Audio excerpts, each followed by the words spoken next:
Welcome everybody to the boardroom. Today is February 5th of 2020, and today we got a great show for all of you. Today, to my right is the one, the only, the place to be reviews, Itepakuyan. Pete, how you doing, man? Greetings, Dominions. Sorry. Oh, hang on a second. What's up, geeks? Oh, damn it. Wrong one. Hang on. It's me, Itepakuyan, and the place to be reviews, and I'm right here with all of yous. And no, don't adjust your TVs. It is me. It is not Doomcock or that other guy there. It's still me in the flesh, not in the dress. Yeah, happy to be here, brother. Happy Wednesday. It is the boardroom. That's right. We're back. I'm digging that 5-finger death punch beanie. That's fucking sick. I bought that at a concert because I was at an outdoor concert. It was like the beginning of October, and in Michigan, that shit can get kind of ugly. It was like 75 degrees when we got there at noon, and by about midnight when Rob Zombie was playing, it was raining and about 40 degrees. So I bought this about midway through the show. It cost like $35, but it was well worth it. And it looks funny when because my kid wears it all the time. He wears it to preschool, and he's like 4.5 wearing a 5-finger death punch beanie. And yeah, I'm joined by my co-host Big Meech back there too, over my left shoulder. Big Meech looks really comfortable, man. He is. He's just chilling back there. I haven't stopped chewing on cords for a minute, so happy to be here, man. It's Birds of Prey Wednesday. It is Birds of Prey Wednesday, and I am not looking forward to it. Just like this guy below us is the Raiders of the Lost Flicks, Adam. How excited are you? What's up, everybody? What's up, geeks and gamers? No, I am Adam, aka Groovinator from Raiders of the Lost Flicks, self-proclaimed grifter, misogynist, and man-child. Happy to be here with the rest of my man-child brethren. You are a very, piss baby one yet? Misogynist, man. That misogyny looks good on you, bro. Oh, yeah. And I forgot to mention incel. Yeah, I got promoted to incel today in my comments as well. Incel. They went directly from my Birds of Prey video right back to one of my older Brie Larson videos and called me an incel. I'm like, oh. And I hearted the comment. I'm like, thanks for that. I says, wow, you really pooned me with that insult. You really need to get some new insults. You folks really need some new insults. So does that make Robert Kraft a misogynist or what? What's going on here? Oh, Bob Kraft, he's something. Oh yeah, he's Bob It's Kraft. been an interesting 24 hours to say the least. Am I right? Oh, absolutely. And it's only going to keep getting, well, as Anakin says, this is where the fun begins. Oh yeah, that's one of my favorite ones. I watched part of a Nerdrotic live stream today, and the new one, dude has been killing it. Yeah, yep, he was absolutely killing it, and he was looking at the theater tickets for Birds of Prey, and he's in the time that he's made his last video, which is like 7K some views. Like there's been 3 more seats added to the flow chart of the movie that he and his wife are going to go see. He's going to go see Birds of Prey with his wife, date night. And he's showing the charts. He's like, 2 of these, there's like 3 seats taken. 2 of them is him and his wife. And then when he refreshed it today during the live stream, like 3 more. So a whole 3 people in the last 48 hours. Man, This movie's going to make so much money, guys. Wow. They're trying to talk that up, and they said that 110 to 125 million was globally. They're saying globally, which is I'm calling Baizu BS on that. See, I'm thinking part of me is thinking from the critics' reviews early, which I really want to read through. We're gonna get some. This marketing is kind of misleading. I think. I don't think this movie is as woke as the marketing would have you believe. That's what I'm hoping. I'm hoping this movie is not as woke as it says it is, so I can, being a critic of movies, one thing I've noticed is if I watch any reviews before I see a movie, I spend most of the movie looking for what the critics said about that movie in the movie, and it distracts me from making any kind of my own opinion.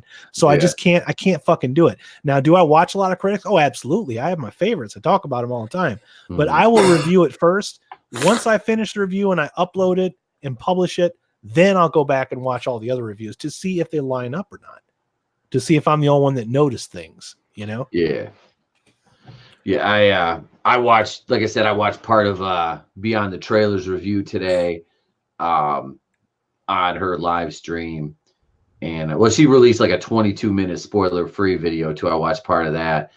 And it from that and the reviews, it just sounds like it's not a good movie. Like I'm gonna say Grace messy. Randolph's good at what she does, but Yeah.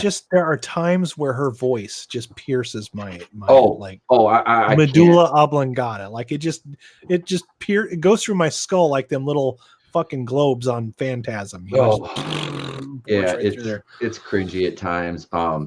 Well, like I said, I don't agree with everything she says. I do sometimes, but like the other day in her video, she said we needed an A-Force movie. I wanted to reach to the computer and just slap shit out of her. We do need another A-Force movie, like we need another asshole.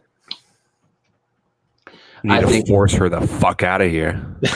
You need to fling them into the sun. Trebuchet time. Trebuchet time. I don't want to say trebuchet because I'm pretty sure that's trademarked at this point. I've got one right out on my shelf. I would like to find another clever way to fling people into the sun because I feel like if you fling them into space, they'll find a way to come back again. But if you fling them into the sun, they're pretty much as good as gone. Doesn't Peter Griffin have like the Peter ring or something? I would say the Peter ring, the Peter copter, the Hinden Peter. My name is Egypt, and I am evil. Quickly to the Peter copter. Quickly to the Hinden Peter. I love the fucking Peter ring. He's like, but yeah, I'm hoping the movie will actually be somewhat enjoyable because, like I said, I like Margot Robbie. I actually do like her as Harley Quinn. I don't have a problem with her per se. I'm not crazy about her costume choices. You know, I would like to see like something a little bit more of an homage to the Harley Quinn, like say from Batman Arkham Asylum. Like that version of Harley Quinn was pretty badass because she was just slightly sexy, but her costume looked more like the costume that we remember from the red and black, the cartoons. Yeah, you know what I mean? Like because the whole point is she's got that court gesture image kind of thing going on. Yeah. Instead of just one braid is blue and one is pink. You know, I mean, come on, man. Yeah. You know, it's not working for me. But I still like her performance that I can look past all of that shit. I'm hoping the movie's funny and doesn't take itself too seriously. See the reviews basically these are like, you know, the critics. It sounds like it's all over the place, like it never finds itself. Okay, that's what I'm afraid of. So it's probably that's going to tell me that there's a lot of box checking going on and not a lot of stuff was going into the script, which means it goes back to what we've been saying about this movie all along, is that it's all about the representation, and they didn't start with a script and then write around that. They were too busy trying to address we have to have this thing and then that thing and then that thing and then that thing to make everybody happy. And it's messed up too because Black Canary is they made her, like we talked about this on my show Monday night. They made Black Canary a black woman. Like, can you stop? Like Alex mentioned, can you stop making, if you're gonna race swap the black character to being black, please don't name them I mean, black. You know, Black Mambo in Kill Bill was not black. Okay, no. It was a call sign. I mean, it's a little too on the nose, but you know, Black Canary, who's the other thing that I didn't mention, because I made a follow-up video and I've been literally editing the shit out of it all day today, putting in clips, and then I rambled on a little bit too long. Okay, and it ran on to be about 16 minutes when all I wanted to do was like a 5-minute video. But I went on a rant and I went on a tangent. But what I failed to mention is if Warner Brothers or DC had any faith in this movie whatsoever, it would not be coming out before Valentine's Day after January. It'd be coming out in the summer or in October, like when Joker did. Just saying. They know it's not a blockbuster. No, they know this is not. They know more than we know. They're smart people. They're putting it out when there's literally no competition. Yep. There's nothing else to see this weekend. It's only Birds of Prey. Yeah, but the drop off next weekend will be the telltale. The drop off, and also it has to hit 50 million. If it doesn't, if it hits 60, well, hey, good for you, Birds of Prey. My review is not going to reflect how much money it made. It's going to be whether it's entertaining for the people watching this show. Well, that's the thing, man. These people forget about is like they're like, oh well, Star Wars and Captain Marvel. Like that one guy said, Captain Marvel made $1 billion. I'm like. as we've addressed a billion The media was times. good, guys. I don't think they really understand It was that. sandwiched in between two And blockbusters even in a Infinity franchise War. that hadn't seen a failure yet. Yeah. Of course, it was groomed to be. Even Let's bring up another one, Pete. Remember The Last Jedi? Everybody Oh. went to go see that because up until that point, nobody was upset with any Star Wars movies. Yep. But they didn't show up for Solo, did they? Nope. DC's had a couple of flops, like a lot of flops. Right? Yeah. They've had a couple of successes recently. They can afford to allow this to be a flop. That's why it's coming out in February. Yep. And they're releasing it a couple months before Wonder Woman. This isn't some genius discovery that we discovered. This is common fucking sense, Yeah. But it just, the people that are arguing with us don't pay attention to facts or statistics or trends or logic. They just know that they have to defend it, and they come after us. Here's the thing: what they should have done. If they were really smart, DC, they would have released Wonder Woman first, just to get people hooked. Because let's be honest, They y'all should think have it's built gonna be the a whole good movie? franchise around her. Yeah, Yeah. I'm pretty I agree. sure it's going to be a good movie. So if they released that first, that would have gotten people hooked, and then it would have dragged everyone else to go see Birds of Prey. But they're going to release Birds of Prey first just to get it out there. People are going to be like, "What the fuck is this shit?" Then Wonder Woman's going to come out, and then people are going to be more skeptical of it. So that worries me a tad. But I mean, Gal Gadot is going to sell anything she's in. So Oh God, that woman is a goddess, she has man. an intense amount of charisma. All right, Yep. whether or not she's a fantastic actress, she hasn't been in a lot of things. I can't really judge her on that front. I liked her a lot in Wonder Woman, but she does have a lot of charisma. I could see her going places even past Wonder Woman. But if she stays with DC and keeps giving us this performance that we have now, I'm fine with that too.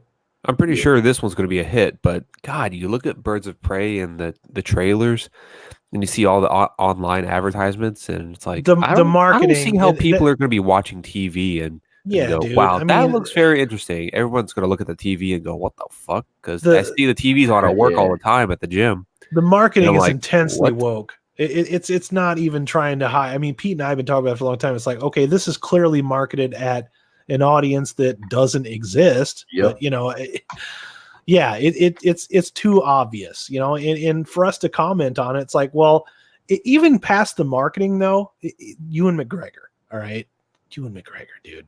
I mean, we're gonna get to that. I don't want to jump the shark here, but coming out on Jimmy Fallon and saying what he said is just like a sure way to sink your movie. It's like, okay, so the marketing's not woke enough. You have to jump out there and be woke on the Tonight Show as well. Yeah, well, it's just like Brie Larson and a lot of those other schmucks that go on TV and talk up a big game about their movie, and they're too emotional. Well, They're like, what the "This is people it- yelling this at is us what it don't really realize is about. This is the message we're trying to send to all the young people that are trying to feel empowered." It's like what they don't realize is that nah, Ewan McGregor not has an working. agenda of his own, and we're going to get into that too. So, Oh, God, yeah. Well, you know what, Ian, I love you, but Obi-Wan is the only thing that you're going to be truly remembered for. So, Yep. but anyways, let's get on to our first topic of the night. Guys, speaking of Wonder Woman and good movies, unlike Birds of Prey, there's a lot of good movies coming out this year. I mean, I don't know if you guys have looked, but fuck, there's a lot of stuff coming out. So well, let's look. Let me do a see here. See movies. So, coming out in guys, today we're going to be going over our top 5 movies, our must-see, our personal must-see movies of 2020. And we talked earlier about what movies we were going to pick, to kind of go over which ones you're interested in. And I got my list right here. Whenever you guys are ready, let's go ahead and get it on. I'll let Pete go first. All right. Let's see here. Let me find because I still write things down by hand because I'm old. So let's see. But you take really good notes, sir. I do. Thank you. You really do. You take great notes. That is that right there. I can accredit that to one thing, and that is my involvement in journalism when I was in school, and my criminal justice classes, all my evidence classes, and all that bullshit. We had to take note taking for corrections, report writing. that really extremely thorough. Yeah. Thank you. And I grew up in a house with a Marine and a cop who was a narcotics officer, so paperwork is very, very important to that job. So, hey, what's up, Lincoln Lex 7? Let's see. What's up, Flair X? Yeah, Flair X had to take off. He's probably think he's got to work tonight. All right. Yep. I'm sure he'll later. Thanks for stopping by anyway. That does say organic on my shirt. Yep. It's I got this in Jamaica. All right. So anyway, Kong vs. Godzilla is I'm just gonna throw that one out there first because that looks really kick-ass, and they pushed it back to the end of the year to kind of touch up post-production and some of the monster effects on it. So as long as the actors don't get in the way like Millie Bobby Brown did in fucking what? I'm glad you brought that up. I don't like her. I just watched that movie like 2 or 3 nights ago because I just bought some new headphones. I got some Bluetooth headphones that'll work with Atmos and the 7.1. I always watch everything on my Xbox, because everything just looks great on that machine. But I was watching Kong versus Godzilla, and I noticed that her role in that movie is to announce all of the monsters to say their name. That's all. That's all she does in that movie. It's like say Mothra, Godzilla. Monster Zero. It's like every time and I noticed that like this is like the second or third time I've seen the movie. Like on the second or third pass, I'm like, oh God, that is really cringy what she's doing in this movie. Yep. And then to do the thing with the thing so that you can have the thing happen. That's her other role. The MacGuffin.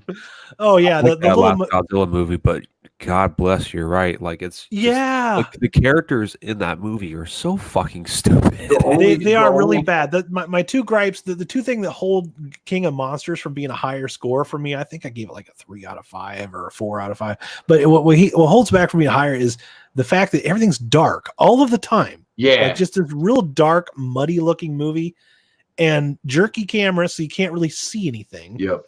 Especially after watching something beautiful like Kong Skull Island, then you have to go back to King of the Monsters, and the fact that all of the people in the movie absolutely suck. Even the guy that plays Kurosawa is phoning it in. I usually like him. He's a good actor. That was like one of the only people. I'm fucking with my camera here. That was like one of the only people I liked in the whole movie was the dude that played Kurosawa. Yeah, everybody is so phoning it in that movie, and it's almost like it feels like an asylum movie. Because I'm always joking about when we watch these monster movies. There's always the actor's job is to sit in a big room and stare at monitors, and that's exactly what they do in King of the Monsters.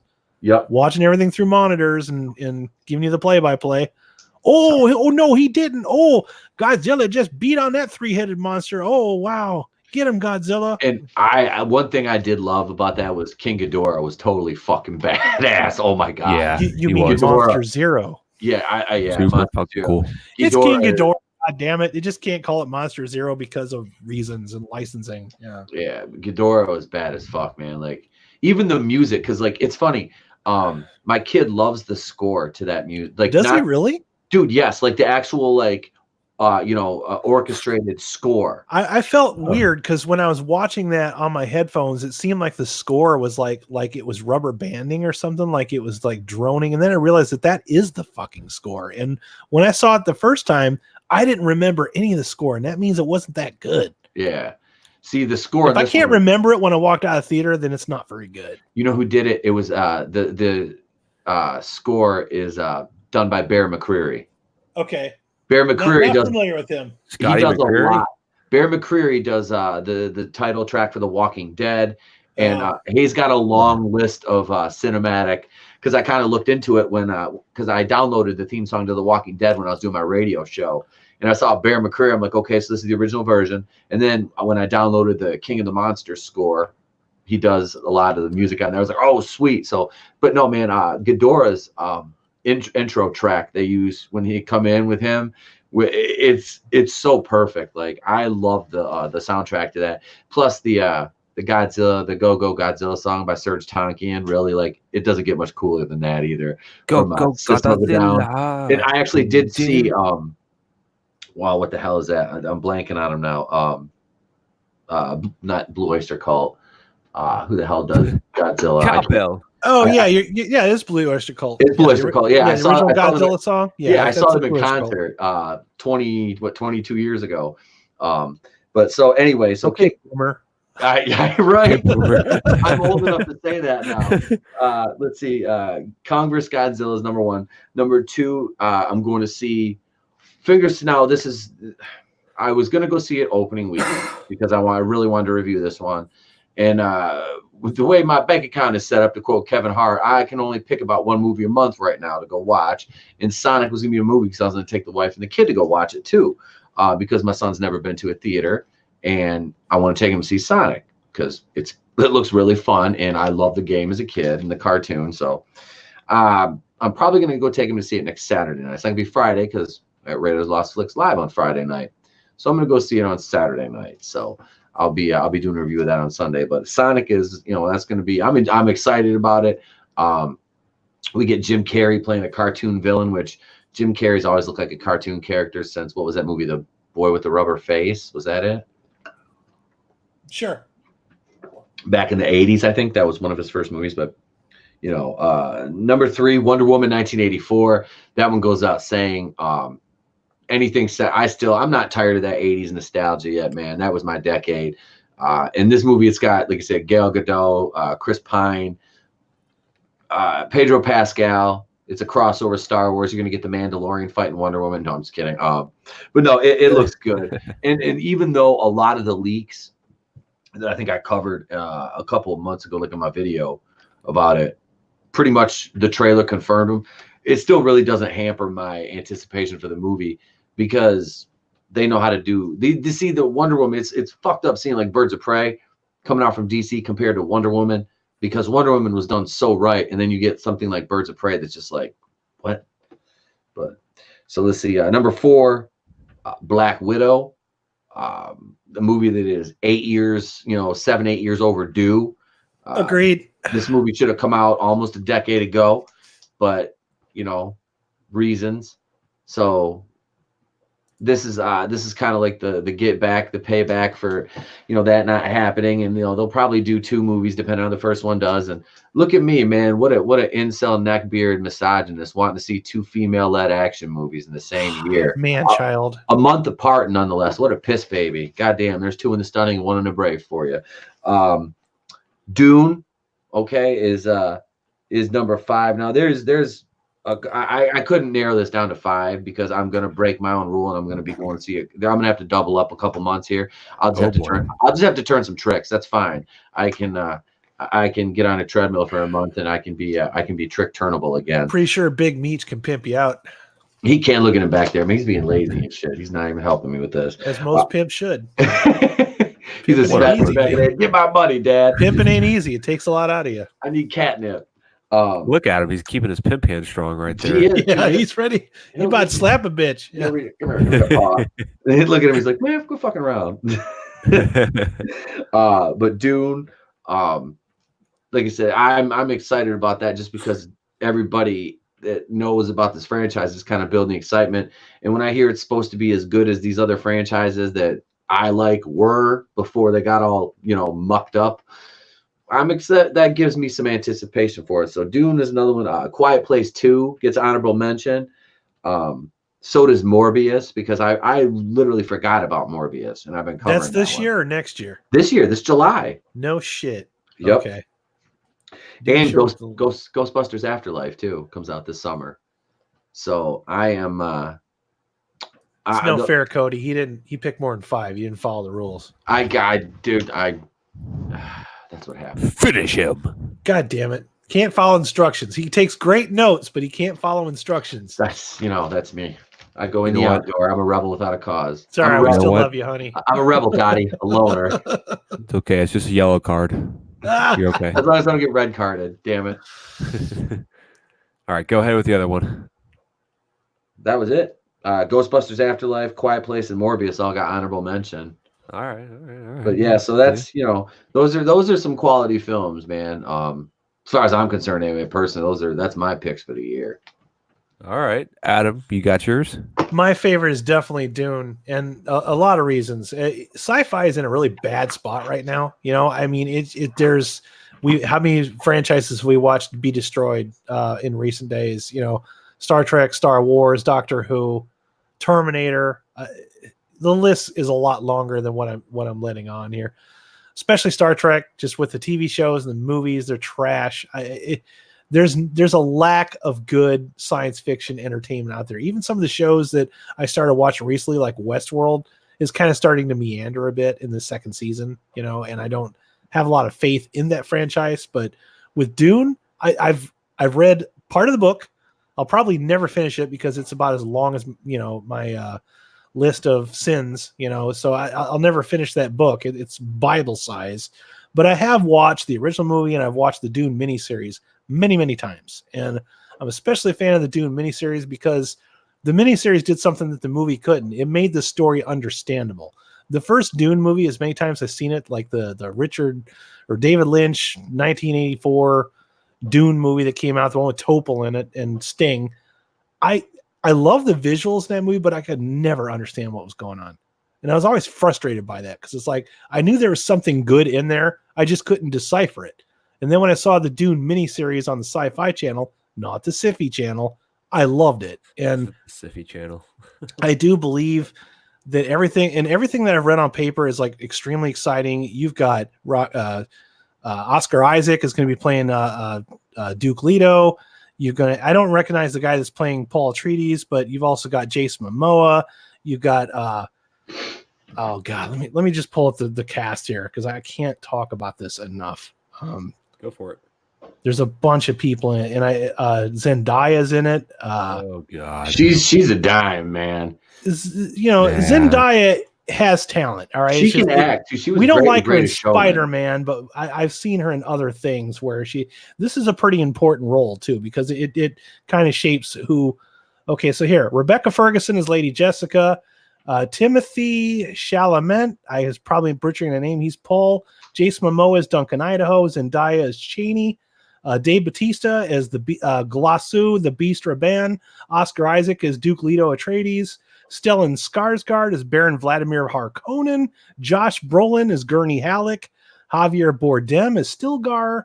I don't recognize any of these other people on here, but I mean, that's a heavy cast right there. The movie has a $160 million budget, and most importantly, it's being directed by Denis Villeneuve. If you're not familiar with him, he did Blade Runner 2049 and The Arrival. Those are two really, really good science fiction movies that have come out in recent years. So knowing, especially with Blade Runner 2049, how he went in and redid, like he did a sequel to a movie that hadn't come out for 30 years, and yet it still feels like it belongs in that universe. He didn't change the tech. He didn't disrespect the characters. He told a new story, didn't disrespect the old story. He didn't change the timeline or any of that kind of stuff. It's an amazing movie that nobody went to go see.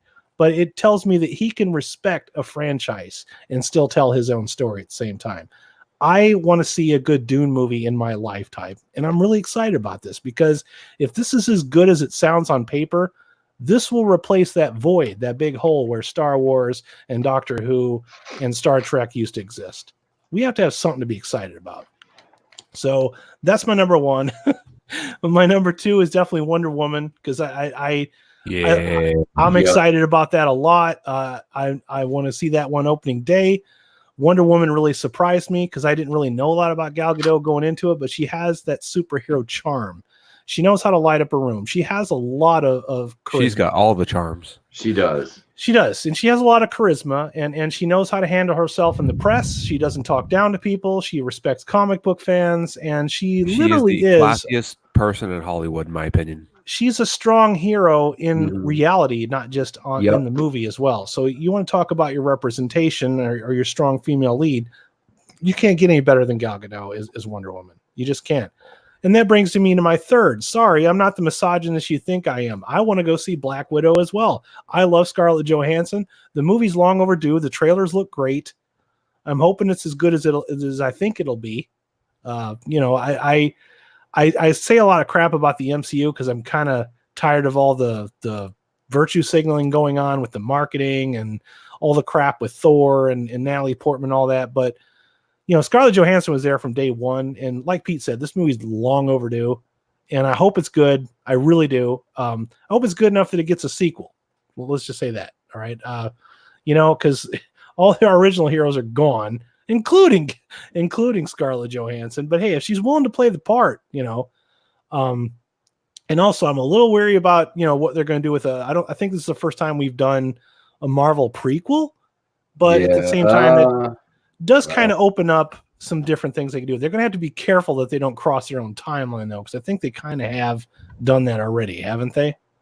Yeah, they have. But I'm a little weary of how the storyline and timeline really is going to be handled in Black Widow. But overall, I'm fucking stoked.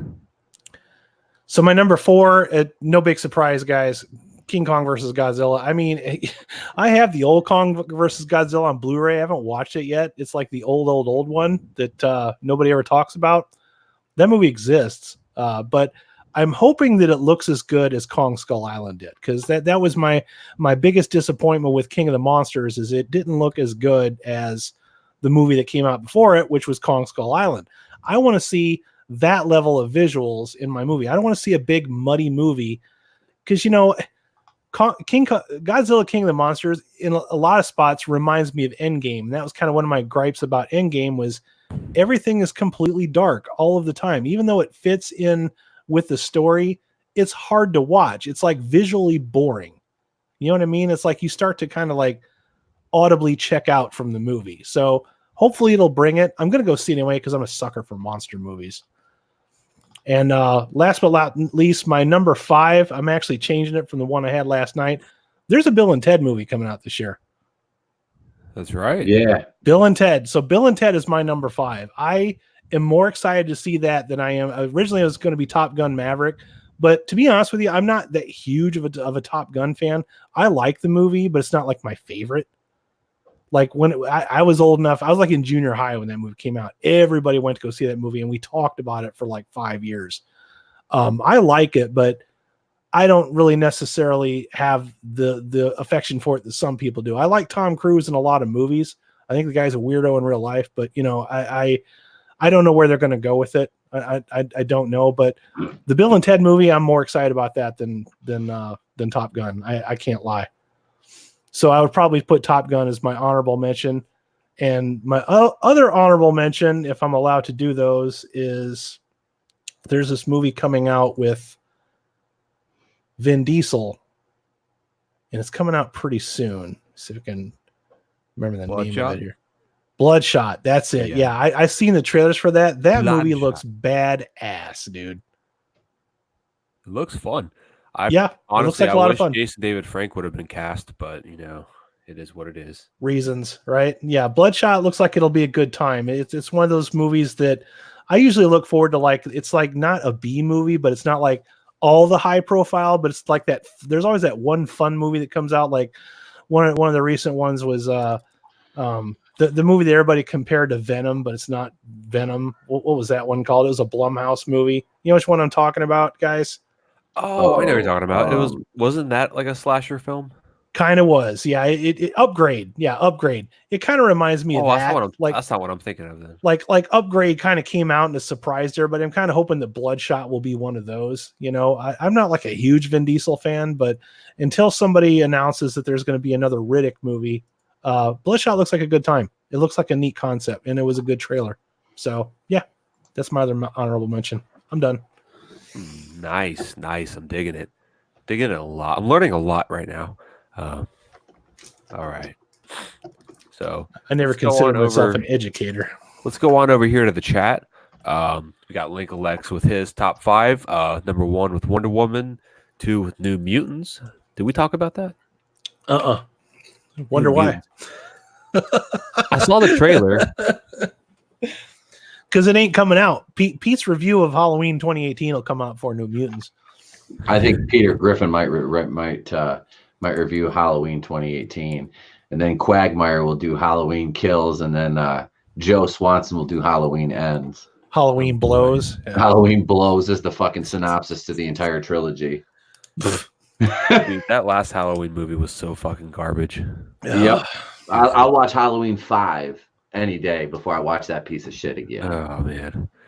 It's really kind of low on ideas, man. It's like it's one guy that has this unbridled hatred for one fucking person. Yeah. It's like, get over it, dude. You should be like into different things by now. Find a new victim. I mean, really, dude, seriously. Ugh. Yeah, because reasons.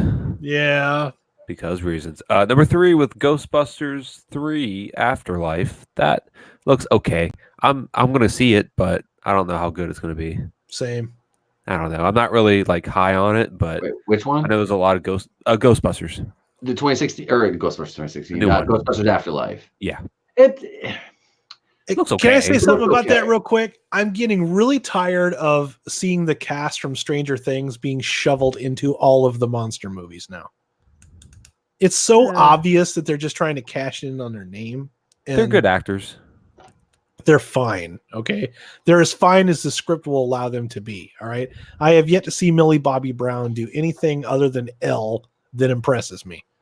Has Because she done sure as anything hell else didn't. besides She that? didn't do much in the King Kong, or not King Kong, the Godzilla movie. Oh yeah, I right? forgot she was in that. Yeah, See what I mean? her You char- forgot she was in it because all she did in that movie was say Mothra, Well, her character Monster was Zero. retarded. So Rodan. That's all she did. yeah, you could have gotten any girl her age into that movie, and You could have CGI'd in. That character still would have been retarded. You could have CGI'd Pepe Le Pew into that role. It would have been the same. You could have. You could have. Number 4 with Dune. I know you're all about that, Adam. Yeah, I am, and apparently a lot of people are, because every video I make about Dune, just being excited about Dune, gets like tons of hits. Like my last one is like 200 some hits. So other people are excited about that as well, and I think it's kind of starting to slowly catch on. It's starting to snowball a little bit. Like It's exciting seeing things that aren't Marvel, DC, or any right. of the big It's people the geek culture wants something else to be excited about for sure. Yeah, I think it's cool. I like seeing stuff like that. I like seeing, like, number 5, he has Godzilla versus Kong. I like seeing Godzilla and those giant monster movies, like, making money and having success, you know? And more than just making money, but I like seeing people actually enjoy it. I think it's fun. So a lot of, I don't know, everything's either superhero movies or whatever. That's the other thing. Yeah, it's even though I like those, and I like superhero movies. That's the two thing. of the movies on my list are superhero movies, but at least they're like the ones that I'm not tired of. You know, Yeah. like for I don't sure. really want another Spider-Man movie. I'm kind of burnt out on those, you know, but I want yeah. I want a Spider-Man movie that's not Tom Holland. That's You know, my problem. the last time we saw Wonder Woman was 2017, so it's been long enough. You know what I mean? And we've Yeah. never gotten a Black Widow movie, so it's been long enough for that too. You know? Oh yeah, but I mean, there's a lot of good movies coming out, and you know, a couple movies on my list. A good portion of it, it's they're not like the big ones that have been listed already. But my top 5 are, number 1. I'm just going to get started with Wonder Woman. So it's obvious that it's going to make a lot of money. It's going to be good. Wonder Woman. more than a woman to me. Starring Caitlyn Jenner. Number 2, I got Black Widow. I mean, guys, if you let's be honest, if you're a guy and you don't want to watch Gal Gadot or Scarlett Johansson for 2.5 hours, you're insane. Like, Can I add Margot Robbie to that list? well, she just looks like she looks crazy. Come on now. Come on. As Harley Quinn? Sure. Just Margot Robbie in general. Oh, well, in general, yeah. Yeah. But See, she's in not it. Harley That's the Quinn. only thing that's going to save me tomorrow is like, at least I'm watching Margot Robbie for a while, you know? I'll give you that one, bud. And Yeah. to be fair, To be fair. Oh, baby.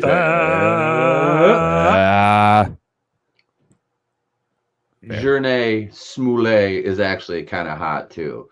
I've never seen her act in anything, but I speak of Jussie Smollett's sister that is in this movie. I saw the name on IMDb. I was like, "What the fuck?" I was like, that's really? Jussie. That's Jussie's sister, Journée. So yeah, she's kind of fly too. I think she's sexy. I've never really seen her in anything, so I really don't know how much of an actor she is. I don't want to like judge her entire body of work based on. Dude, this I haven't movie. seen Rosie Perez in a movie since Do the Right Thing.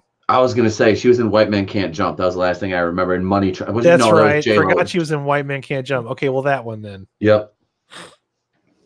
Oh man. Yeah, I think that's a long time, man. Long time. White Men Can't Jump came out. I was in 7th grade. Yep, I was still in high school. Okay, boomers. Yep, we old. Yep. Number 2, I got. No, never mind. Number 3, SpongeBob, Sponge on the Run. I forgot. I'm sorry, man. Forgot about that one. Guys, Yeah, I forgot about that. you hear that? I do. That's my patience wearing thin. What a dick. Jesus. Did you not? I'm just kidding. I'm really excited for this movie. It's another. I mean, they've already done the whole Gary's Gone Missing thing, but this time it's the animation's different. There's a different story to it now, and I hope it's good, man, because god damn it, I've seen too many kids movies that aren't good, and it makes it sound like people that are just subscribed to my channel think that I hate kids movies, and it's not true. Oh, I know you don't know, but a lot of them do suck. It's just a lot of kids movies that come out now are just retarded. They are. They're made like their audiences are like all retarded people. Yeah. Like SpongeBob, this looks really good. How to Train Your Dragon series, amazing. If they made movies like that more often, I'm down. But SpongeBob, Sponge on the Run. There's Keanu Reeves and Snoop Dogg's in it. That seems pretty fucking cool to me. I don't know. Oh, Snoop. But let's Snoop see. a dizzle bizzle hizzle, baby. Number 4, I got the movie Antlers. What is that? So Antlers, if I can pull it up real quick. Where are you on this website? So Antlers is a horror movie starring Kerry Russell, Jesse Plemons, Jerry T. Thomas, and Graham Greene. Okay, I remember that now. Just comes out April 17th. Is directed by Scott Cooper. Antlers is Kerry Russell and Jesse Plemons star in the supernatural thriller about a small-town teacher and her sheriff brother who find themselves in a walking nightmare when they discover one of her students is harboring a terrifying secret in his attic. So, if you watch the trailer, I'm not going to show the trailer tonight. I saw that trailer, at the movie theater. I have not seen that. It looks. I have, because I saw all the horror movies that came out in January, so trust me, I didn't miss that trailer. Dude, it's like I want good horror movies. It's just I want to like horror movies. They're going to come out, just not in January. Yeah, this January has proven that. Yeah, all the crappy horror movies still come out in January. Nothing. This is one of the most Januaries I've ever seen. It was the Januariest, dude, by far. Oh my god. Miserable. And my birthday is in January, so that I'm hurts. Sorry. Like, yeah, that's okay. You know, there's a Yondu comic. That was random. Yondu comic? Yeah. Yeah. It just came across something I was looking at. Yondu Udanta. There's a Yondu comic. I was like, that's kind of neat. I might read that. Is it what's his face as Yondu or just Yondu? It's Yondu from the Guardians in the comics. It doesn't really look like what's his name? Michael Rooker. Michael Rooker. I was gonna say the Yondu from the comics is a lot more swole than Michael Rooker. Yes, he is. Then again, I'm probably more swole than Michael Rooker. Yeah. Let's see. Well, number 5 on my list is The Conjuring. The Devil Made Me Do It. No shit, that's coming out. Really? Yep. So part 3 then, huh? Is it part 3? Would you consider it part 3? Because there's been I don't want to consider all of the movies in that universe to be like connected because they kind of are only in name, but not really connected to where if you were to miss an Annabelle movie, you're not going to know what's going on in Conjuring 2. Yeah, you know what I'm saying? Like they had the Curse of La Llorona. Yeah, I didn't see that one. I didn't see that, and I didn't see The Nun, and I did not like the last 2 or 3. I didn't like any of the Annabelle movies. I thought they're all garbage. I thought they were all right. The Conjuring 1 and 2 were fine. I liked them. Exactly. I do like those. It follows the whole Ed and Lorraine Warren story, so I really appreciate that. I would like to see those two do a take on like Amityville. That would be interesting. Yeah. That's the movie we're going to want, but never going to get, you know? If they make a 4th one, they're going to, that should be They will. They'll go to Amityville. Yeah. But this one, Conjuring, The Devil Made Me Do It, is directed by Michael Chavez, starring Vera Farmiga, Patrick Wilson, Rory O'Connor, Sarah Catherine Hook, Julian Hilliard. Comes out on 9/11 this year. So That's weird. kind of a bad day to come out, but whatever. That is really weird. But then again, enough time has lapsed. Isn't it kind of okay for that to come out now? I don't know. I'm not gonna say anything. I think so. I mean, I don't know. I have no idea. Is it on a Friday? Is that why they did it, or I don't know. Let's see. Probably, yeah. Take a look. I think that Via Farmiga and Patrick Wilson are great in those roles. Yeah, it's on a Friday. Yeah, I like those too. I like the fact that they're kind of like matter-of-factly type ghost hunters. They're not like out there trying to make a name for themselves or anything. They think they're genuinely trying to help people, and they get ridiculed for it. I like their character arc. I do. It's cool. It's they're based on real characters. Yeah, they are, and I really appreciate that Ed and Lorraine Warren. I like their story. I liked what they did, and I like what they brought to the world. A lot of knowledge and awareness of the paranormal, and those movies did a lot for PG-13 horror that a lot of horror movies haven't been able to pull off. They made something scary without having to resort to like just straight up gore or jump scares. You know? They did. The fucking jump scares, dude. God, I can't stand them. Some of them are like you can see them coming. It's like okay, when you're watching a movie screen and there's like like their face is like down in the right hand corner and there's just like this big black hallway behind him. You know something's going to come into it any second. It's like you're just sitting there like here it comes, there it goes. That's how I feel when I'm watching these movies. Yeah, I'm really excited for like just the continuation of the story. Like I like it when they come out with new Conjuring movies, but yeah, they've been pretty good so far. All in all, I just don't want to I like the connecting story of it all. Like it's cool having spin-off ones, kind of like the La Llorona one or the Nun, but I don't know. I really dig. Did you see those two at all? I started watching La Llorona, and then I got piss poor drunk, ate Taco Bell, and then passed out. So I don't really remember too much of it. What about the Nun? The Nun, I started it again, and then I think I got about like halfway with it. I don't know. I didn't really think it was that great. Yeah. I fell asleep during that too, just because I don't know. When it's like late at night and I watch a movie, I get comfortable. The Annabelle movies, I don't even drink. I was passing out watching those because I was just bored. I saw the Annabelle Origin movie or whatever it's called. Yeah, that's the one that I saw. That was the one that everybody likes. When it's like the orphanage or whatever. Yeah. Yeah, I saw that one. That one's pretty good. It's okay. I thought it was pretty good for what they were working with. As far as I was mostly bored. It felt like somebody got that job and they were trying to make an impression. So like, I'm going to make the best crappy movie I can possibly make, and that's exactly what it came out as. Could have been worse. Like if that director made another movie, I would definitely go see it because I'm like, yeah, you have some talent, but you're still working with some really bleh material here. Yeah, and the actors were just kids, and yep, they're all right. And then let's be honest, kids are stupid, so they're gonna do stupid stuff. Oh wow, closet doors opening by itself. Kids are gonna kid. Oh, of course. Lincoln said, "I enjoyed the Conjuring movies in the universe. Still need to see the second and third Annabelle. Yeah, I need to get caught up on all of it too. I haven't really been following it too much, but it looks good. The new Conjuring movie looks awesome, and I like the fact that they're going off of the case, the first official case where somebody used the devil or a supernatural entity to justify their reasoning for murdering someone. So it's pretty cool.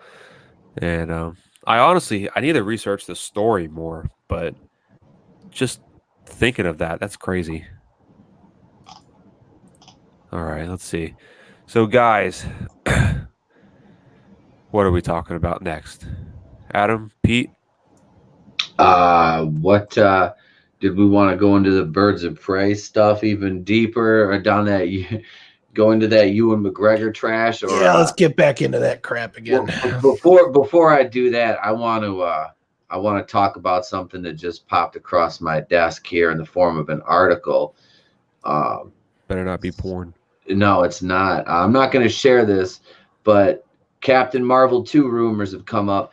And remember how, well, nobody remembers because nobody fucking watched it. I did a video like probably 4 months ago about Nova coming in the MCU, right? Ruh-roh. One of the characters that they were talking about having come in, Nova, have his own solo movie. So Captain Marvel 2 rumors swirling include a female Nova. Not only will they have a female Nova named Beth, but she will also be in a relationship with none other than Cat Pan Mediocre. That's right. Carol. So it's not going to be Valkyrie anymore? Nope. Apparently, she's not woke enough to date a woman of color. She is going to go for, I believe, Beth Ryder will be. I don't know. I have no idea. I'm just making up excuses right now. So much crap over this, though. Oh. She's scissoring. It's going to be Beth, rumored to be Beth Ryder. And it gets even better because regarding the A-Force, it said that Feige and Marvel want Jane Foster, female Thor, to cameo in Captain Marvel 2, as Marvel wants to build the A-Force with Cadaver as their leader. Like, who literally gives a shit? Like, you know that GIF image, Cody, where SpongeBob just like digs himself into the hole and then pours dirt over top? That's how I feel right now. That's me. That's how we all feel, buddy. It's okay. Yeah. Yep. So that is that's some Captain Marvel. I'll do a deeper dive down the rabbit hole on another video on that tomorrow.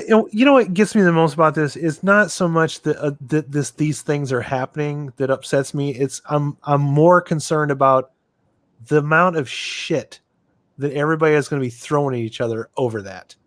You know what I mean? Like the people that are pro this, anti that, me. They're just going to fight over that.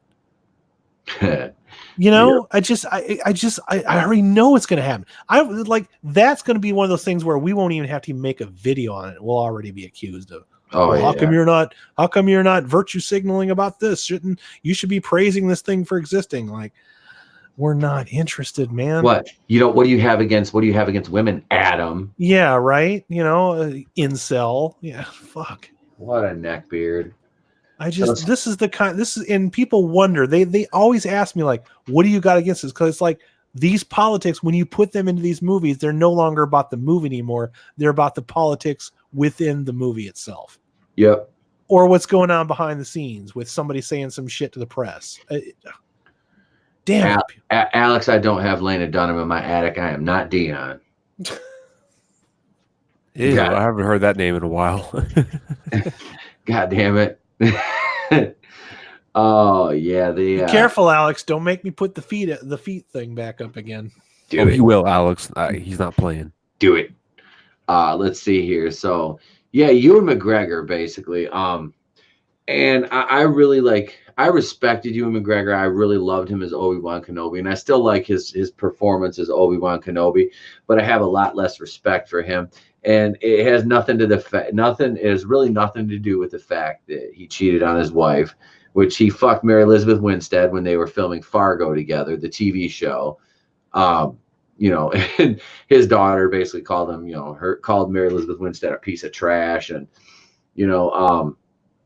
it's not that. I mean, that's bad enough as it is, right? Okay. That's, I'm not making light of that, but it's the fact that now he wants to sit back on his fucking high horse and claim this moral high ground and lecture us about misogyny. Like, dude, you are saving face for the sake of saving face for your career right now. You don't fucking care. Let's be honest, man. Like these people don't care. Like marriages are nothing in Hollywood. They're nothing. I mean, there's no sanctity in marriage. That's I always laugh when I see celebrities get married. It's like what's going on with the Royals right now. Like it's ridiculous and cringy. And Ewan McGregor has really brought his A game when it comes to bringing the cringe. Oh my God, are we on that now? Because oh boy. Oh yeah, because like I said, man, this guy, like you're gonna sit there and lecture me about misogyny when I want somebody in the audience to tell me why I'm supposed to be happy that Ewan McGregor is happy to play the misogynist in a feminist movie. He's the chief misogyner. Why am I supposed to be excited about this? You know, the movie's announcing it's woke. He's out there demonstrating. He's virtue signaling, and I'm supposed to be happy about that because why? Because it's empowering, Adam. Jesus. Huh? You know, should we get into why he's doing this? Are we ready for that part of the show now? No, you're not allowed to question it because it's coming from Hollywood, and you can't question it because they know Hollywood. You know, the Sodom and Gomorrah of of the world is going to lecture me on what's morally right. Yeah, they know what's best. Are for you okay? fucking kidding me right now? Clearly, they're not. Look at Alex is right here. He says, other than Tom Hanks and Rita Wilson, no celebrity marriage has ever lasted. Kurt Russell and Goldie Hawn never got married. Because they know if they did, they'd get divorced. It'd ruin their relationship if they got married at this point. Because they've been together since before Overboard. I'm going to follow that guideline. If I ever meet somebody that I really like, I'm not going to marry him because I want him to stick around. That's where I messed up. I got married, and now she won't get rid of me. Yeah, I hear you, buddy. I'm like a fat 240-pound hemorrhoid. It's a big hemorrhoid. I'm a big guy. That's a big Twinkie. Oh yeah. So Ewan is just running his mouth, and meanwhile the reviews are pouring in on Rotten Tomatoes for this thing from the critics. My last check, there was 67 up. I'm about to pull it back up now. Adam, if you want to add to this, I'll pull up some Rotten Tomatoes reviews. It's okay. So just because it's getting the critiques that it is doesn't mean it's going to make a lot of money. Like we've seen this trend before. We saw the scores for Solo, Star Wars Story. Remember that was going to make all the money in the world, and then it didn't. Adam, that's very racist of you to say that. Sometimes they're right. Most of the time they're not, though. You know, because I don't know anybody in our fandom that's excited about Birds of Prey. I don't know anybody. I'm not excited about Birds of Prey. I would like to be excited about Birds of Prey, but when Ewan McGregor comes out here and does this and he's demonstrating like this, it's like you said, it's cringy, it's woke, it's facepalm inducing. It's like, come on, dude. Do we need this shit in every single movie? Can't you just have a good time? And why is he doing that, Cody? Pete is pulling up the article now. We're going to show you exactly why Ewan McGregor is virtue signaling. He himself has his own agenda that doesn't align with what the movie's doing, but he's using that as a platform for his own agenda. Just keep politics and like social justice politics out of the story, unless it pertains to the story itself. Right. And if it pertains to the story itself, then you know what? Will I watch it? Maybe not. But you can do at politics. Least it has a good movie. reason for being in there. Yeah, as long as you have a movie where you're, you know, like you said, if it makes sense within the story, but when you just replace the story with the politic itself, it's like we're all at a pep rally. You know, and mind you, listen, everyone listening, the politics and social justice bullshit, they have to pertain to not just the story itself, but the world in which the story is happening in. It can't just be a fucking blatant, like current modern day real world that you and me live in topic in a fucking Star Wars movie. Yep. Like that is not going to work. It has to be a topic. And they're doing it with Star Trek now. I haven't seen the new Picard episode, but from what I understand, they have their own version of Fox News, and now the head of Starfleet is a Trump, and it's like, come on with this shit, guys. Years of great writing from DC Fontana, and who's a female, by the way. A female wrote some of the best episodes of Star Trek ever during time when that was widely not accepted. But she's gone now, and you can tell because you feel it in the bad writing of these TV shows. They're just mirroring our own politics, and I like I keep saying on my videos, I'm like, you need a point where you need to shut this shit off and go to the movies. And most people that only see, like, say 4 movies a year, they're going to go to the movie that's not preachy and political because they want to get away from that shit. They don't want to go to the theater and log into Twitter. All right. Just saying. I don't want that shit either. No, I don't even have a Twitter, and I see stuff on Facebook and on here on YouTube about people on Twitter, and I'm All just I like, put on my God Twitter, bless, bro, I'm is so please happy I'm watch not my on there. video. That's it. That's basically what I do. That's all my Twitter is please watch this video. I don't do anything else. I don't even think I have that many followers, and I don't care. I can't So put any happy I'm time and not on energy Twitter. into it. It's just too many people like just talking down to each other and screaming at each other in all caps all day. It mentally makes you check out from this shit. It's so tiring. Pete, did you find that article yet? Is it? Let's see. It's the one about Ewan McGregor that you sent me earlier today.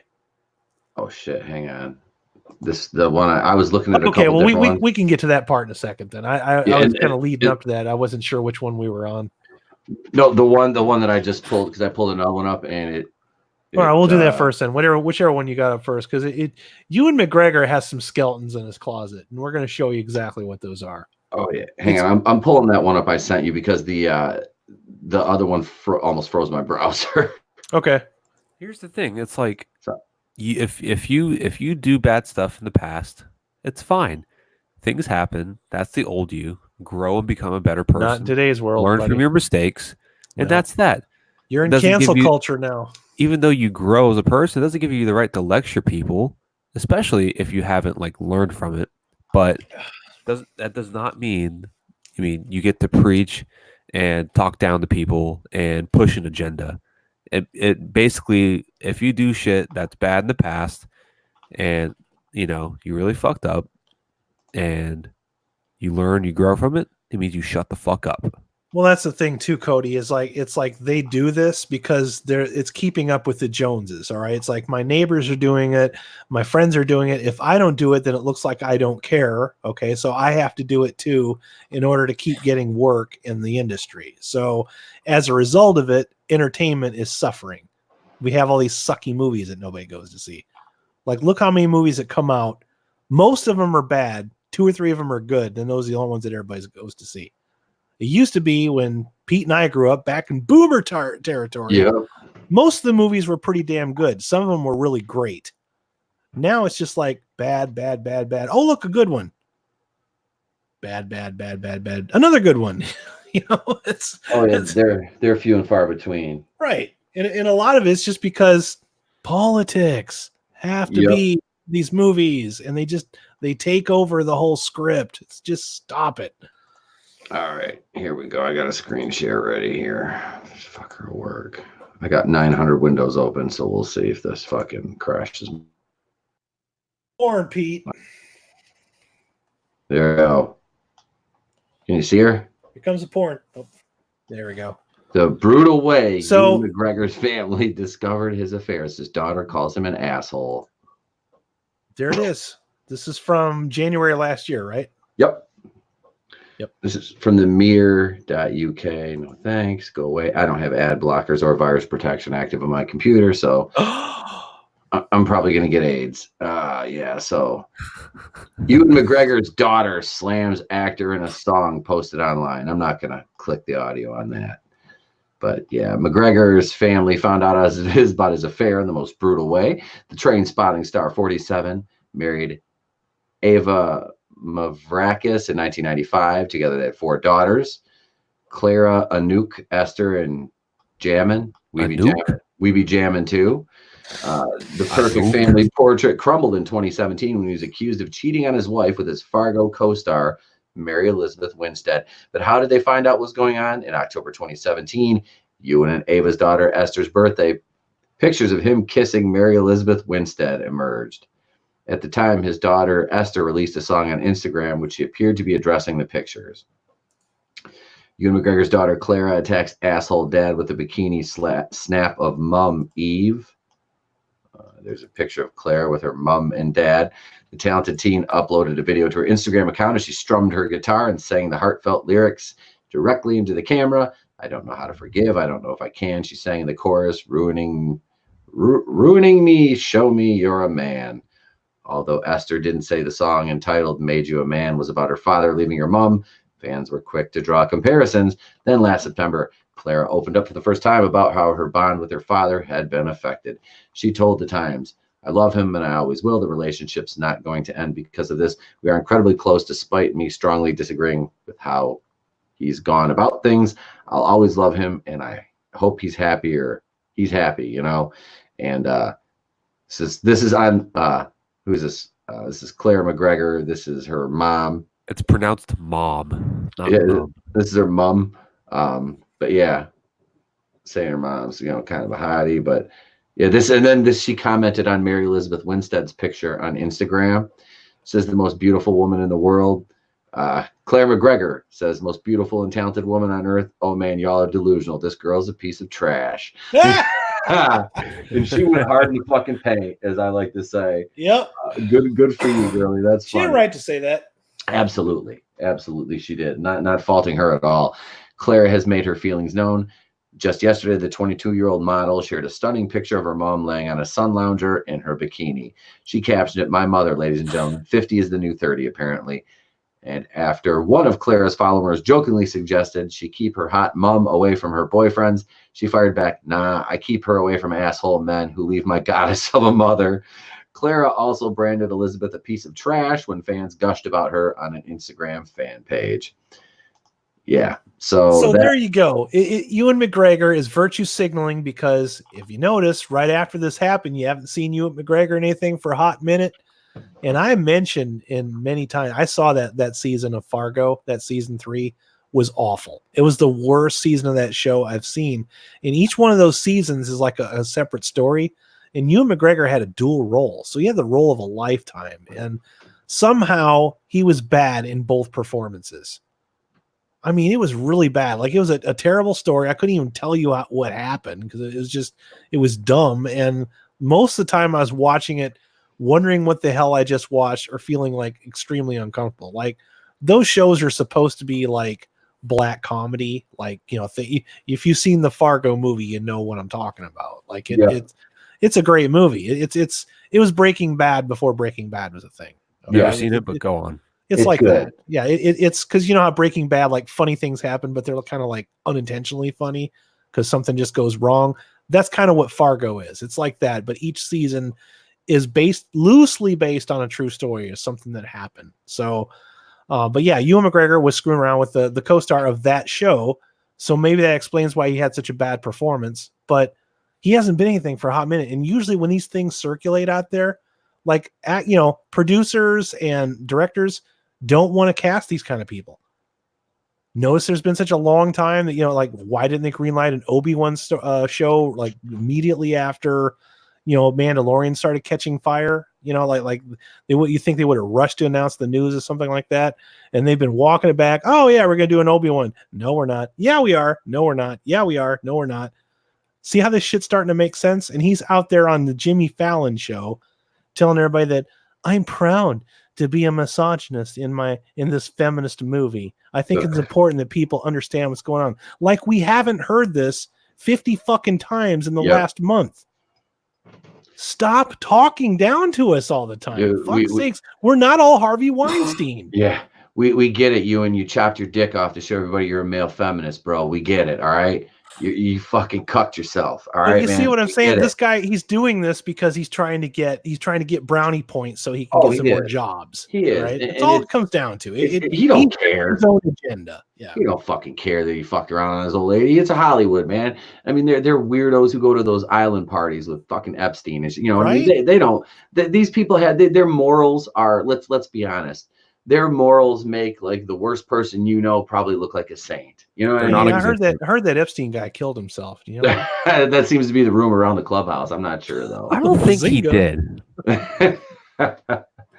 No, man. But Ewan McGregor he's kind of made a joke of himself. Like, he really has, and it's sad because I really like the guy's work. Like I said, going all the way back to fucking Moulin Rouge. I mean, he's a talented man. But it's kind of like that part in The Thing where it's like, McCready, he's, Kurt Russell's character, he's talking to he's recording his last messages, like, nobody trusts each other. We're all very tired. That's how we feel about these movies and the virtue signaling. That's all it comes down to. We're just tired of it. We don't care why. It's not about why I like or dislike SJWs. It's just, we're tired of this shit being shoved into every single boy thing that there ever was. Comic books was predominantly read by males. All right. I mean, statistics over the years have proven that. And comic book stores have closed down. Entire comic book industries have closed down, and now they're working on the movies next. They tried going after the video games, but they failed, but they're still trying. And now it's the movies now. And, you know, movies is my life. It's what I do. I love movies. I'm tired of every other movie being about misogynist, men suck, or fuck Trump. I'm tired of that in every single movie I watch. And it's getting old, man. It doesn't even matter what side of the aisle you're on. No, it just matters that you get sick of getting beat over the head with a message that you don't want. You're just trying to be entertained. You're trying to escape, have some fun, enjoy some entertainment, and you can't get away from this. And it's frustrating and it's maddening. And then to get lectured by idiots who, you know, don't do anything. They don't create shit. These people don't create anything, and they sit back and they want to lecture me about, well, you're a bad person because you're crying about SJWs and that. Well, because you're a moron. You're a moron. Right. It's these actors and actresses, and that's why I'm probably not going to watch the Oscars this weekend, because I'm tired of everybody that gets a microphone for more than 10 seconds turning it into a fucking statement. Sick of it, man. Fucking tired of it. The world needs more Ricky Gervais and less Ewan McGregor. Yes, please. I hope Ricky Gervais is a very successful comedian and gets tons of jobs after what he did, because he said what was on everybody's mind. Yep. It needed to be said. More of that needs to be said. More people need to grow some balls and stand up and say, you know what? Fuck all this. You know, another guy that stands up to all this shit, Sylvester Stallone. Mm-hmm. You know, he had a show. A lot of these people are scared that they'll kill themselves. He had a show all lined up, and he wasn't in line with their politics. And they said, well, no more show. And he said, well, smell you later. And not a single wink of sleep was lost by anyone. No. I support Sly on that one. You know, he's no angel either. I'm no angel. But I'm not out there talking down to people. I'm not going to tell you guys, you know, don't cheat on your wife, and you know, men suck and women do everything better and all that. I'm tired of that. Just bored with it. It's boring. Oh, absolutely, man. I mean, hey, I've got a closet full of skeletons. I do too. I you know, and if you live your life as long, you know, I mean, Pete and I are always comparing closet space, you know, off the air all the time, off camera. I'm not, you know, neither of us are old, but I'm not perfect. Yeah, I'm not perfect, but you don't hear me going out and telling my audience that they should be like me. I don't do that shit, or they should do this, or this thing is bad. I just want to tell you, hey, this movie's cool. Check it out. Yep. This movie sucks because reasons. That's all I want to do. That's it. That's all I care about. Bottom line is, like, these people in these interviews, it's like, did we fucking ask you what you think of that topic? Like, no, we didn't. Just shut the fuck up. I don't remember asking you a goddamn thing. Yeah. Tell us about your movie. Tell us about your role in the movie. Yeah. Tell us about what you can about the movie. You can't even get that anymore. And from what I understand with that interview, like, that he was not goaded into that question either. He just volunteered that information. No, he just happily said, "I'm the misogyner," and then they made him gay. Which, like I said, like Seinfeld, he's not that there's anything wrong with that. Not that there's anything wrong with that. Not at all. But at the same time, if you want those kind of characters, create a new fucking character. Show some originality, some creativity. Don't flip a character that's been around since 1985. All right. And then I get so tired of these people saying it's time for this and it's time for that. It's time for that. These things are not new. They've been going on for a long time. Yeah. It's just you're constantly drawing too much attention to something that doesn't really, it's been going on for a long time. You're doing it to make yourself look better than other people. Yep. And that's where I have a problem. You're a bunch of fakes. Hipsters, these people are fakes. They are hipsters. Hipster mentality, bro. That's what it is. That's it, down to the letter. That's what it is. It's that hipster mentality. And these little fucking Medicones want to run around and they fucking, you know, like you said, they're, oh, well, this injustice, this bitch, that has been going on. You don't even understand. Like, you're still wet behind the ears, man. You want to walk as Denzel said, you want to walk your baby nuts around the block. You want to make it to the fucking corner, bitty boo. I don't need to be lectured by somebody that thought that the earth was created in 1999. Thank you. Yep. The bottom line, I've seen more shit and done more shit than most of the people lecturing me do on a daily basis. Yep. I don't need it. And especially don't want it in my movies. It's bad enough I get it in my comments section of my videos. I don't want to see it in the movies that I'm driving for half an hour to sit and go review. I'm tired of it. It's the same story over and over and over. Men suck. Orange man bad. I'm tired of it. Yeah. There's a there's a reason why I chose to live a more secluded and less, I'm not a professional wrestler anymore. I'm not on the radio anymore. I'm on YouTube, which has the potential to have is great, if not a greater reach than either of those other professions I've done.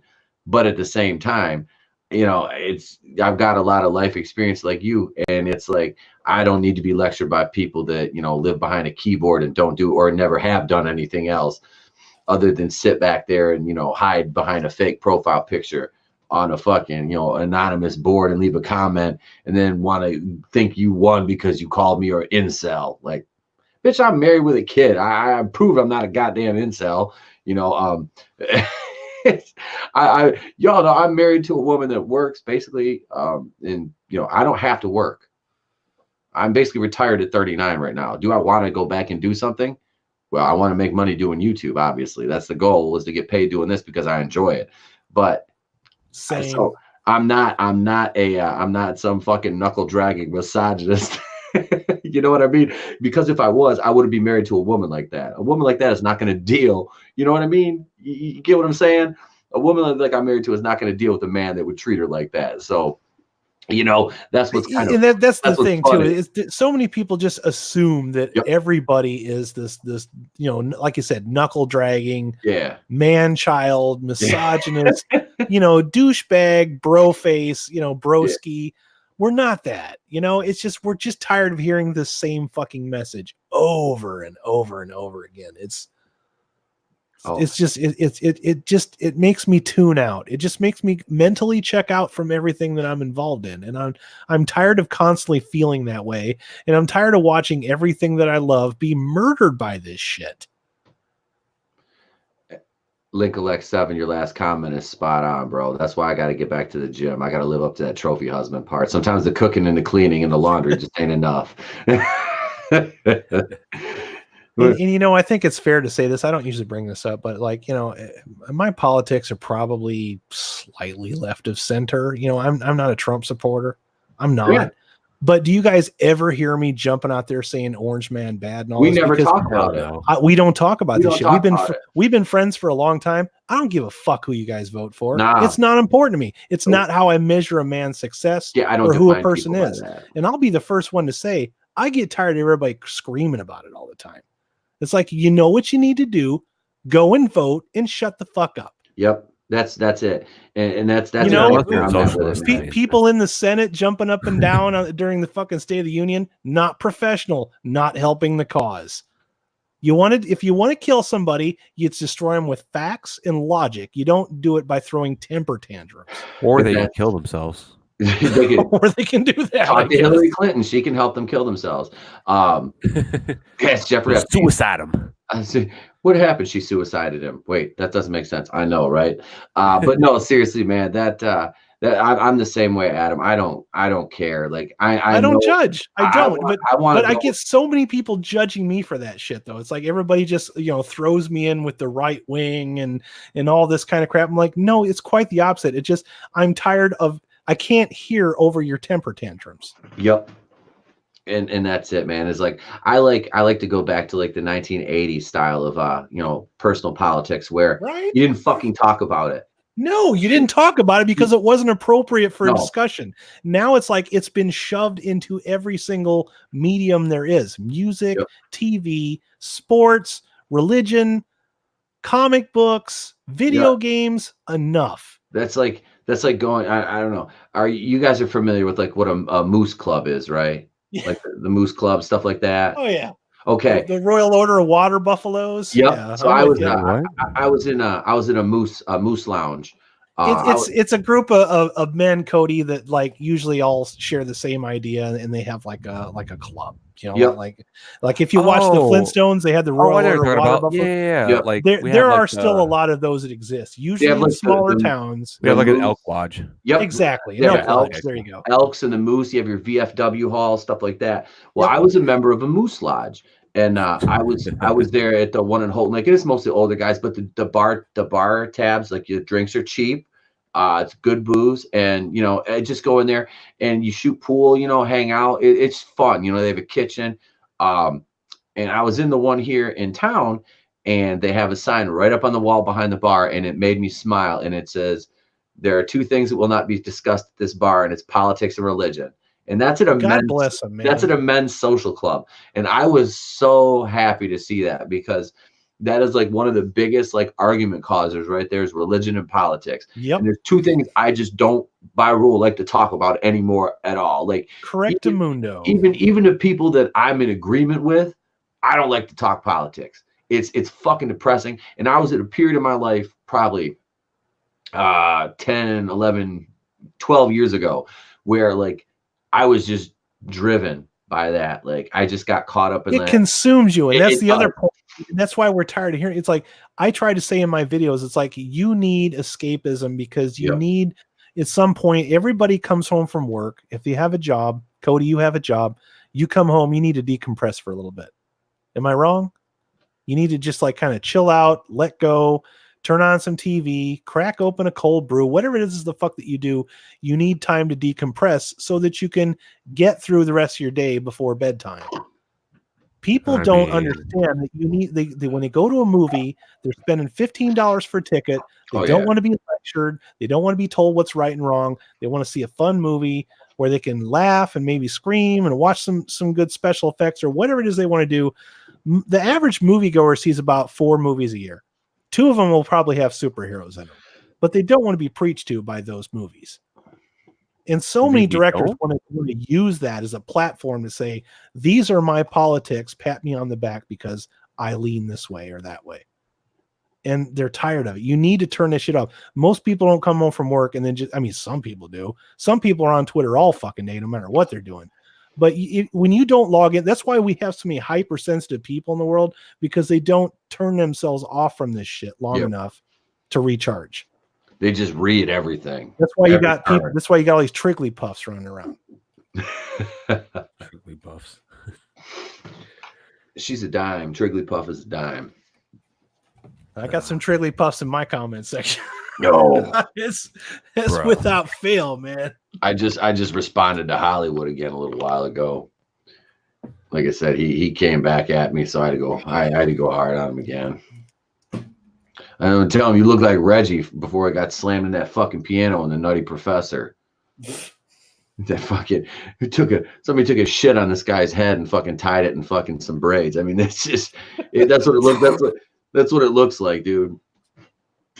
Like, I mean, seriously, the first when you said that last night, I'm like, is that RuPaul or was that Hollywood from the movie Mannequin? From fucking Mannequin, which I had to look it up too, because like I remember the guy, but I'm like, what was his name again? Oh yeah, Hollywood. I love that movie. I've watched that movie a million times. Man. I have too, dude. Fucking Andrew McCarthy so and stupid, Kim Cattrall and yeah. P.W. Bailey. God damn, I had such a crush on fucking Kim Cattrall. Kim Cattrall. I still do. She still looks hot, man. What did they call her in Porky's? Was it the Whaler? I don't know. The Howler, remember that? Yeah. Old ball breaker, the gym teacher. Cody, have you ever seen Porky's? He's too young for that shit. Yeah, that's your homework, son. You got to go watch Porky's, man. Damn it, Dad! I didn't want to watch that, but I guarantee you, your dad has seen that fucking movie. Oh, he's Porky's. Yep. The fuck is it? Oh, it's you can't describe it. No, you just have to watch it, man. Screwball comedy classic from the 80s. That's all you need to know. It's a movie that they could not make. No, it's not like Unicorn Store. No, nothing is like Unicorn Store except Unicorn Store. They couldn't make that movie today. Although the way they advertise the emancipation of Harley Quinn sounds like it's a Unicorn Store. Ugh. I can't believe they're still going with that title too, man. Like that's a lot of bullshit going on there. I put that fight scene. I chopped it up, but I put it in my video today. Yeah. No, knock on wood. No claims, man. Clean as my gun. I think you can do the I think you can do the GIF image. I didn't do the GIF. I cut the. You did the video? Okay. I took the 32-second fight scene and I chopped it up into segments. Okay. And I didn't really separate them by anything more than quick cuts, but I cut it down to like 12 seconds. Just to where you could illustrate what you're talking about. Cut it down to 12 seconds, dropped I'm anxious to see if you get a claim because I've been fighting the claims hard this year. Dude. I haven't fucking disputed one of them. I recently had to go through my channel because I did a lot of house cleaning on my channel and gave myself a little bit of a cosmetic overhaul, but I had to I had to delete 11 videos that had claims on them. 11. I won't delete mine. Because most of the ones, if I would have deleted what they were asking me to delete, I have no video anymore. Yeah. So I'm like, fuck it. I got to get rid of this then. I can't mute, like 3 minutes of a 5-minute video. There's no point in having it up anymore. No. At least you didn't do it. And something else I noticed, Angry Joe is starting to have trouble with that shit too. He's one of the big guys out on YouTube, and he did a trailer reaction for Fast and Furious. The new Fast and Furious movie trailer. He had to mute about 2 minutes of that trailer because I'm watching, and all of a sudden the sound's out, and I was thinking my new headphones were fucking up. Yeah. And then I turned the headphones on, and I realized he probably had to go back and remute that shit. So he's getting hit too. You can't show a trailer and genuinely react to it anymore. That's stupid. Like, I know it's like those videos are always the most fun, but now you can't do it because YouTube caters to big business and not YouTube channels anymore. Yeah, and that's the really shitty thing about it is it's really screwing over us. And I actually talked. Do you remember our buddy from Thoughts from the Batcave? Yes. He shut his channel down. Oh no. He didn't get rid of it. He shut it down. He's retooling and redoing his format. We were talking about it today. So he's going to be on the show. He'll be on the Monday night show here. Scared me for a minute there. Pretty soon. No, because I hadn't heard from him or seen any videos in a while. So I looked at his channel, and then he commented on my post today. So I said, I'm like, hey man, I'm like, what's going on with the channel? So he IM'd me. And he said he's retooling and reformatting some things. So Leo Red, you are never late to the party. No. We're glad you're here. Yep, glad you joined us. We just got started to catch you up. What's going on? We've been talking about Ewan McGregor and Birds of Prey because it's affecting all of us as a group here. It is in fact the new Captain Marvel.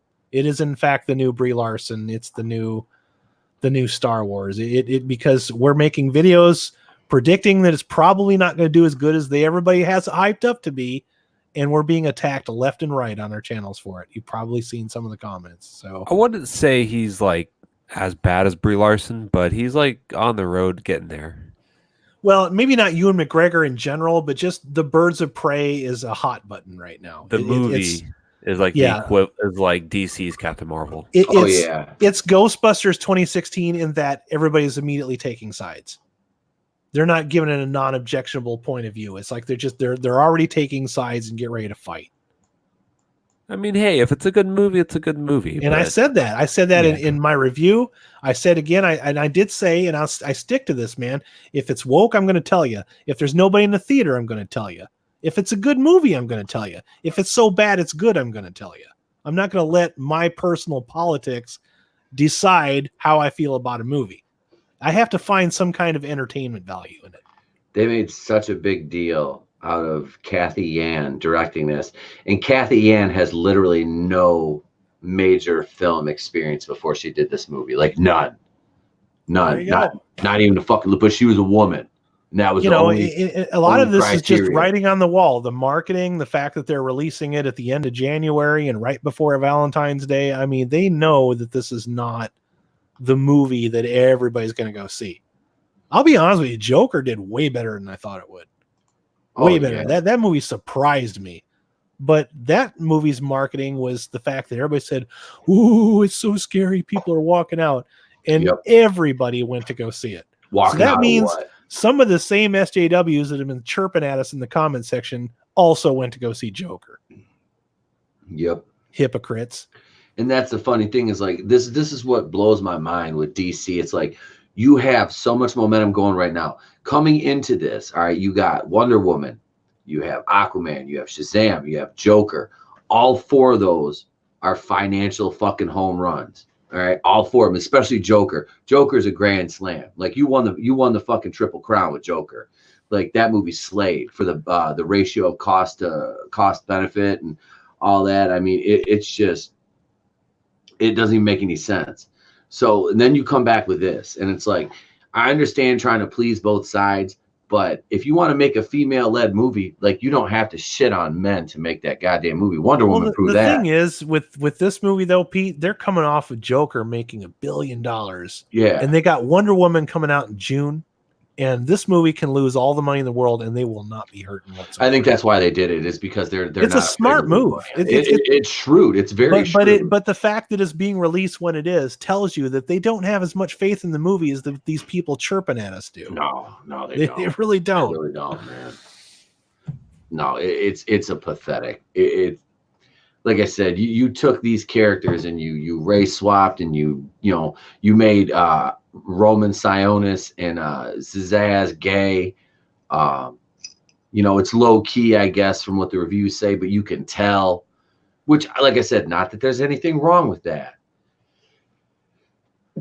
Just based on some of the things that you told me earlier about the reviews that you read, because like I said, Leo, I don't like to watch the reviews because I don't want to be skewed one way or the other. I want to make my own opinions. I try to go in with as little knowledge as possible. I don't know shit about the Birds of Prey comic series. It's probably better that way. Okay. I don't know shit about it.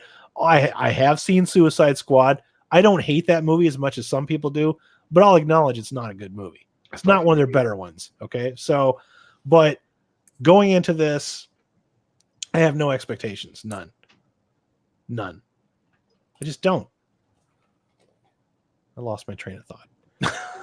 I was going somewhere. Fucking movies making us brain dead, guys. It is. Already. It's killing me. But okay. I think I was going to say something about the marketing. It feels like this was written by the same kind of people that write Doctor Who, like the current version of Doctor Who. It's a writer's room that's very diverse and is very proud to be diverse. Doctor Who? It's exactly. Yeah. It's this cornucopia of ideas that don't gel together, and it's a bunch of people virtue signaling in a room. So you're designing this thing by committee, and all you're trying to do is get this person gets their point in the movie, that person gets their point in the movie. Checkbox, checkbox, checkbox, checkbox. That's what it feels like. All the reviews that you said you watched, it feels like it's going to be that kind of a movie. And if that's the case, if it doesn't have its own identity, my review will reflect that as well. So Leo read in the chat. So Birds is going to flop. Guess I'll use my AMC free birthday large popcorn for Sonic. Good call. Good call. Because that's what I'm doing. Like I said, that's what I'm doing next weekend. Dude, Sonic looks fucking cool. Sonic actually, it looked. I'm not worried about that one. I think I'm going to get something fun of it because actually I like Sonic in the trailer. It looks like just a happy movie. Is that James Marsden? Yep. In that. Yeah. And when was the last time we seen James Marsden? Westworld. I don't watch Westworld, so I have no clue. Either. Just watch that first season, then. All I know is that's where you see lame guys. Tessa Thompson naked. So. Yep. Wait, what? Everybody's naked in the first season of Westworld. Well, not James Marsden. I don't remember seeing. I don't want to see that. No. Yeah, I don't want to see no man junk. But there's a lot of frontal nudity in the first season of Westworld. The first season of Westworld is amazing. That second season was fucking hairy, man. The second season meanders a lot, but it's a sci-fi western, Cody. It's really good. That shit reminded me of being 16 again. I'm like, God damn, we're like the 90s. What the fuck is going on in here? We'll have to watch that now.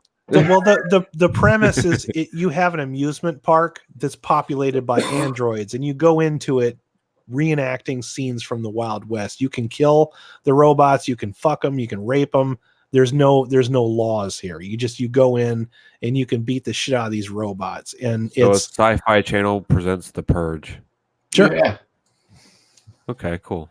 Yeah, that's the premise of the movie. Is these androids are extremely lifelike, and they're programmed to say a certain set of like lines, like an NPC, and there's all these different storylines that you can pick up and reenact just by being in Westworld. It's like really expensive, and you go into this park full of androids, and you can be a cowboy or a villain or the hero or whatever you want to do.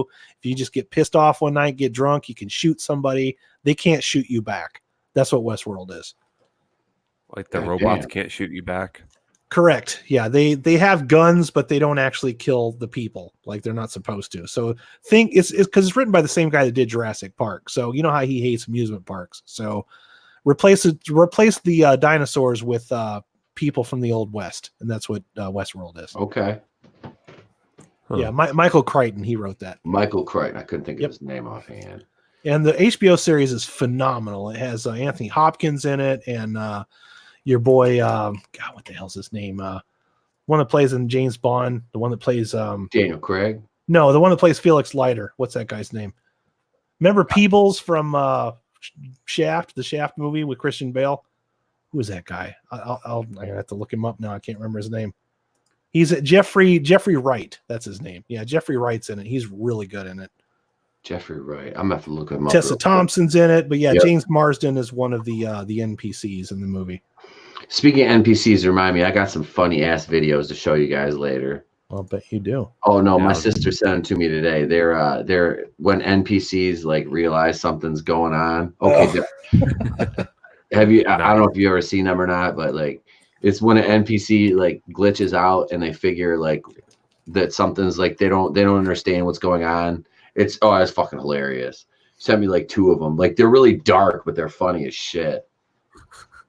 Like the NPC snaps on the fucking adventure and like it holds him at knife point. Makes cyanide and happiness videos. I love those. Oh They're my so god, great. those cyanide and happiness cartoons are so funny. Like one of my interns, I remember him. He got me watching those. I was like, "What is this? And where do I find more of it?" I actually I sat through an episode of Rick and Morty from like season 1 last night, and I was like, so good. Season 1, I can still watch season 1 and 2, but like anything past that, I'm just like I'm mentally I can't do it. No, I quit watching a show years ago. Damn. You talk about a toxic fucking fan base, and that's not everybody like Rick and Morty like that likes Rick and Morty, but the groups on Facebook and the pages, holy shit. Yeah, dude. Remember when the Szechuan sauce came out at McDonald's? Yep. And it was like a limited run. Oh my god. Holy hell. Like this was the first go around. This wasn't like the second one. The first go around they had only a limited per store. Yep. And you had to like go online and search your store that was closest to you. And the closest one to me was Cocoa Beach. So not that far away from where this picture our background is. Not that far away from there. Just like 15 minutes down the road. Why would a restaurant have a limited run on a sauce? Bruh, it was the dumbest idea. Like me and my girlfriend, we go down to Cocoa Beach. We go to this McDonald's. We walk inside.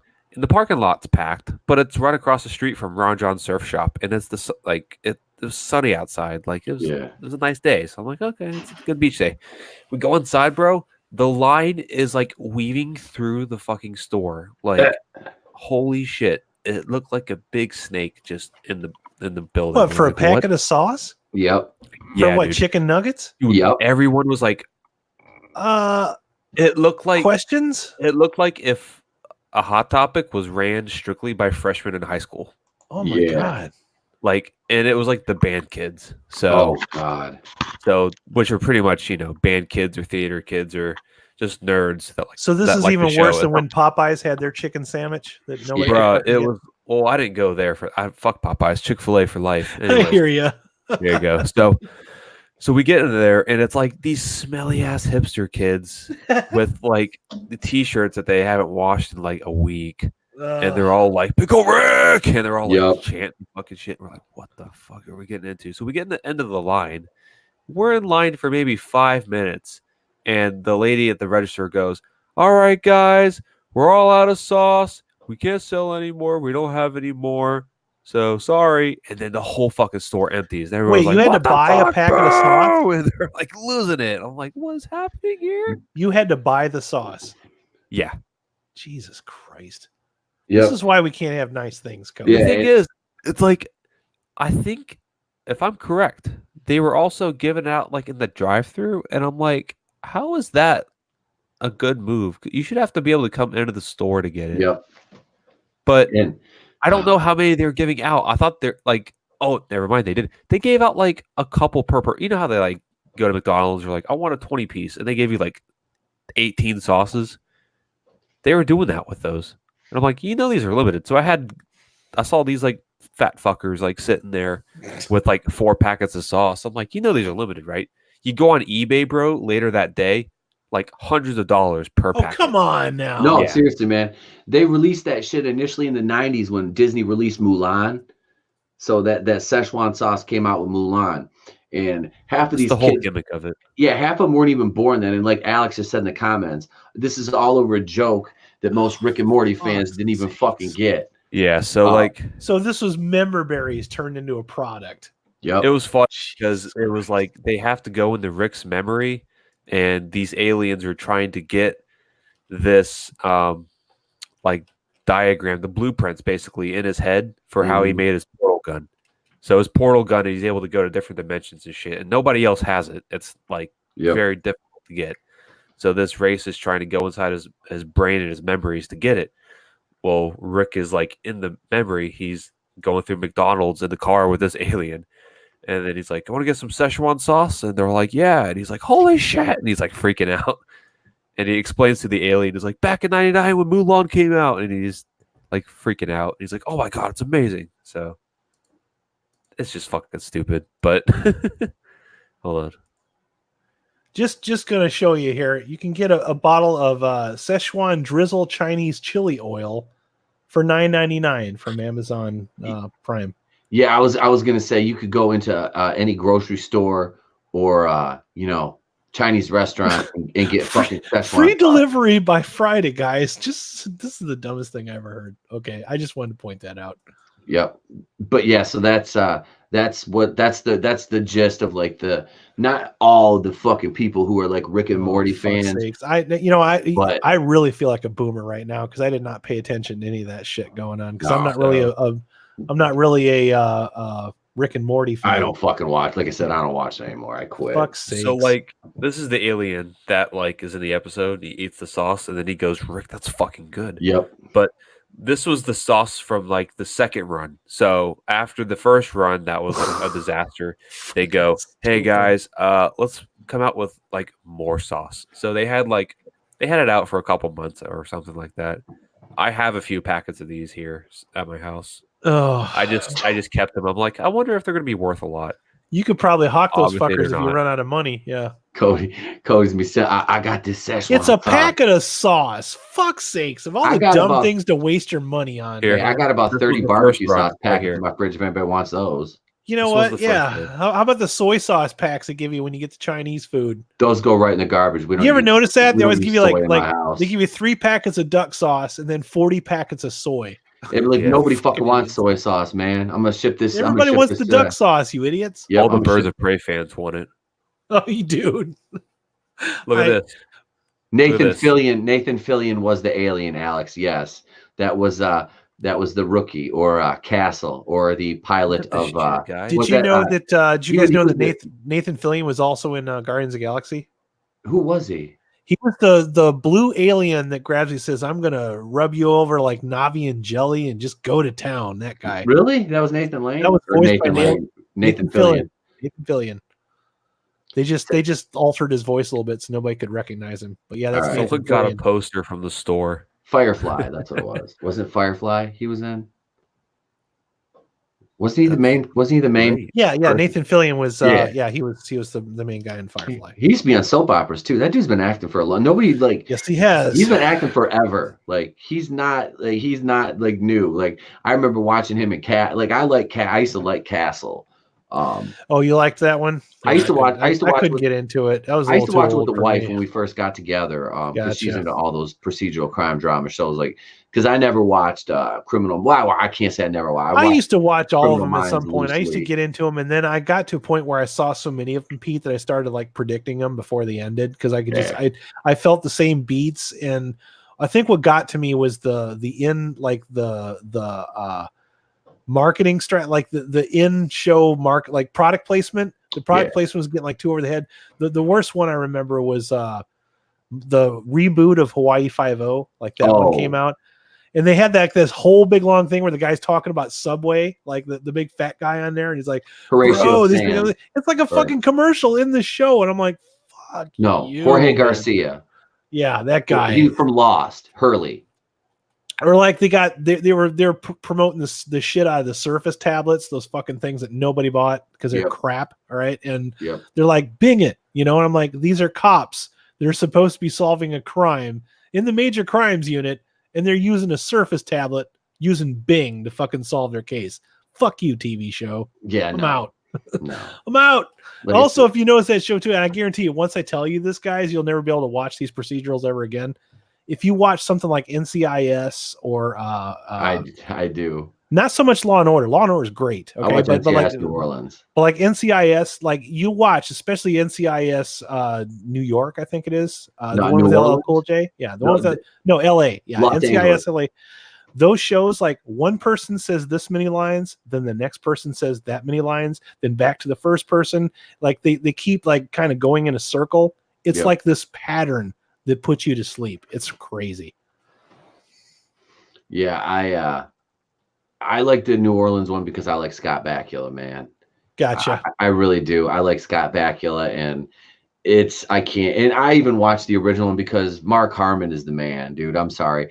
If anybody out there has ever seen Summer School with Mark Harmon and Kirstie Alley, you'll understand that he was so fucking great. Hey, Alex, I liked it for a while, man, but I some of those episodes just started knocking me out after a while. I couldn't stay with it because between the product placement and I think the worst episode was they go up into the hills and they're looking for this like cyber hacker guy, and they find him in the fucking hills of Hawaii, all right, like up in the mountains, and he's fucking playing Call of Duty online, or no, not Call of Duty, he's playing Gears of War, and I'm like, if you're a cyber hacker and you want to go off the grid, you're not going to be online playing a game, all right? Especially if you're tethering up in the fucking mountains, all right? The Cat 5 cable ain't going to reach that far down a fucking mountain in Hawaii. And then they find the guy, and then all of a sudden there's 3 of them, and then one of them dies, and all of a sudden 3 horses appear out of nowhere, and I'm like, this is too much, man. I can't stick with these plot holes anymore. I'm out.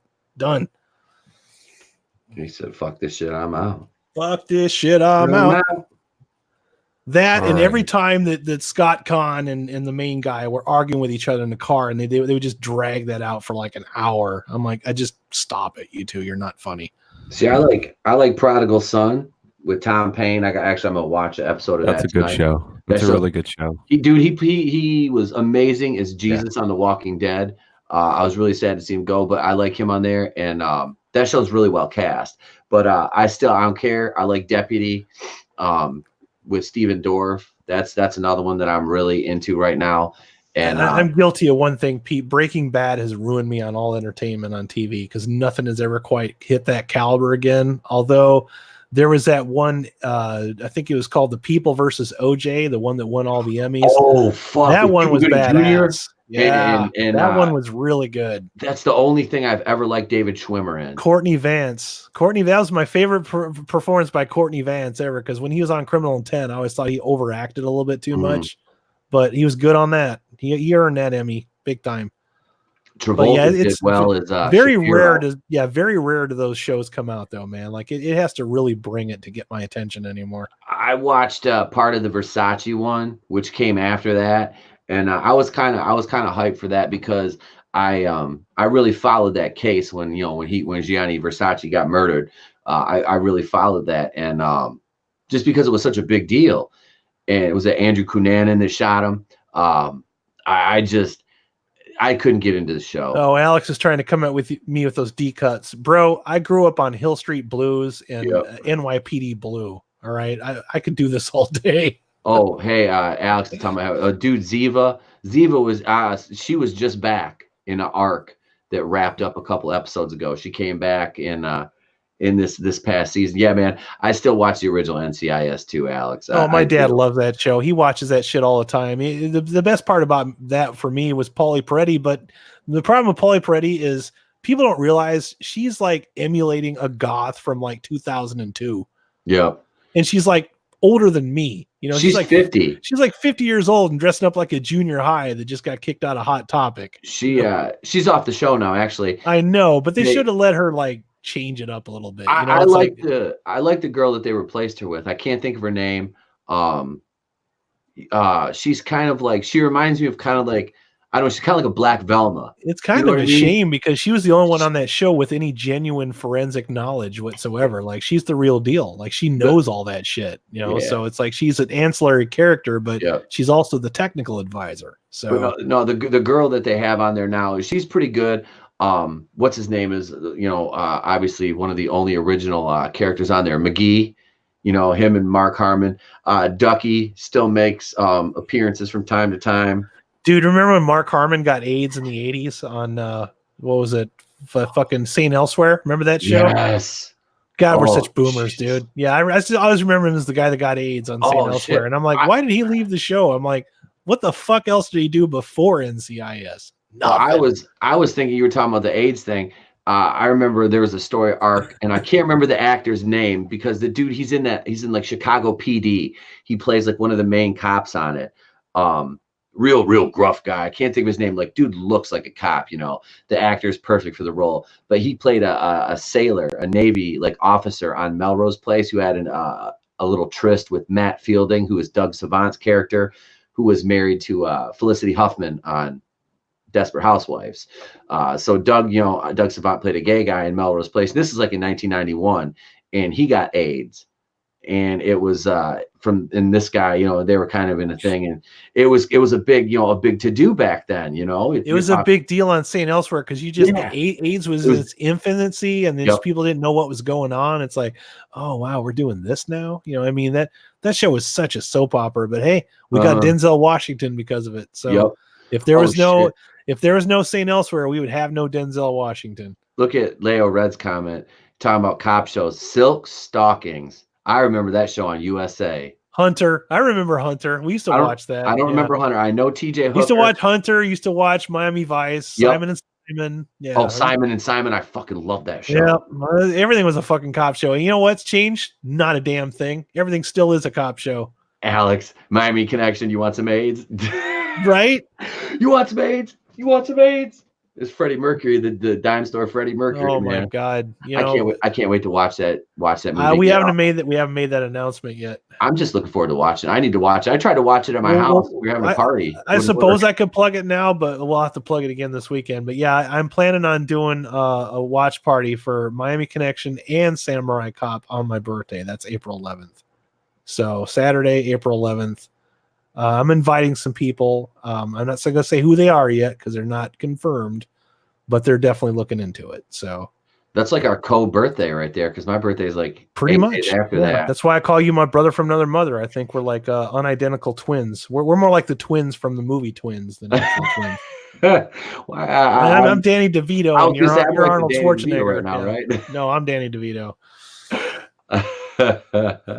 You got the looks, and I just got the attitude.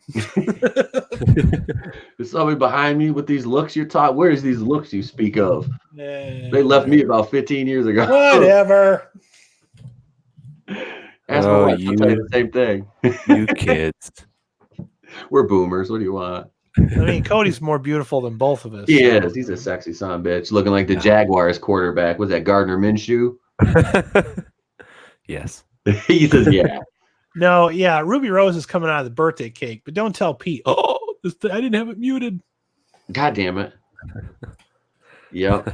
Happy Ruby Rose.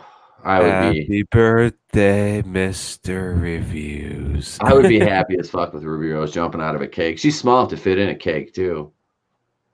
She just scares me. Don't scare me. And I'm the fat guy, so I'd be happier if a cake jumped out of Ruby Rose. You might get a cupcake out of her. Look for something. She might give you a cupcake, but I'll give her a cream pie. Oh! Hey! What is happening? What just happened there? Grandpa Pete got dirty. You think What's-Her-Face would make a vagina-scented cake if she had a bakery? Who's that? Mrs. Stark. Gwyneth Paltrow? Yeah. or as my mom says, Gwyneth Paltrow, because she can't stand her, never could. Yeah. We liked her as Pepper Potts in that first Iron Man movie. And after that, yeah, not so much. I like her in all the movies. I just don't really think too much of her besides those. Because she's an asshole. I'm not afraid to say it. She is an asshole. Yep. don't know. She looks smelly. There's like no. I don't She's know an how to. asshole. Yeah, she's not liked by people. She thinks she's better than most everyone and doesn't give anybody the time of day and really likes the smell of her own farts. Like genuinely, it makes candles out of them. For fuck's sakes. Yeah. I've been saying. I mean, just wait until that butthole candle comes out, man. It's It gonna is hit. going to be Yeah. a hit. Like Yeah, the it's kinda wick's like going to come out of the Szechuan middle of sauce. the butthole. That's terrifying. It's going to be funny. And then like Brie Larson come out with like a toe scented candle. Oh, That big ass infected big toe. Ugh. Terrible. Very terrible. Always goes back to the feet. the agony of defeat. Well, gentlemen, do you want to get into some Florida man stories? Oh, absolutely. Couldn't say that soon enough. Okay. So, gentlemen, what has been your favorite Florida man story? I'm trying to remember because there's been some really good ones. I know. The guy with the axe that fucking when they broke into that guy's house and he had an axe. That one. No, that dude was from Michigan. Was it really? Yeah, Oh, that fuck. guy. That wasn't a West Florida Michigan. story. Fuck, I thought that was. He was repping West Michigan. Oh shit. Okay, I fucked up. Damn it. I gotta think about the favorite Went full one. retard. Yeah, I went full retard. I did. I love that line. It doesn't matter. I know there's so many of them I can't remember them. Like each week I always have like a favorite, but then like you always one up the week before. I know. So like all I can remember is the previous week. I remember the one where the guy was painting everything, like, and they had to spend all that money to like. Jesus, that's probably my favorite one. The dude that painted the house all fucked that up. you showed us the picture, and I'm like, whoa, Yes. that guy really liked that episode of In Living Color. Holy shit! I think these stories today are gonna kind of top them. So Now see, now I won't remember that one. Florida man poses as prosecutor in attempt to drop extortion charges against himself, gets charged with 7 more felonies. Oh my god. Oh. Real quick. Hey, Never go full retard. You went full retard. You went full retard. Never go full retard. Guys, what the fuck is happening here? The man is facing charges. Florida man swings across a pool of alligators. The Florida man is facing serious charges for igniting a homemade pipe bomb that flew into his neighbor's yard.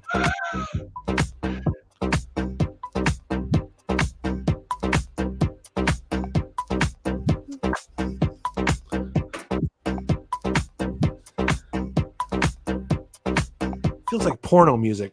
Yep. Where's Ruby Rose?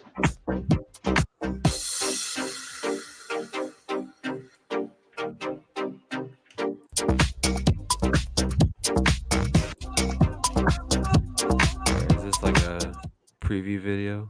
The highlight reel. This is the Florida man mixtapes. DJ Snake and Pitbull.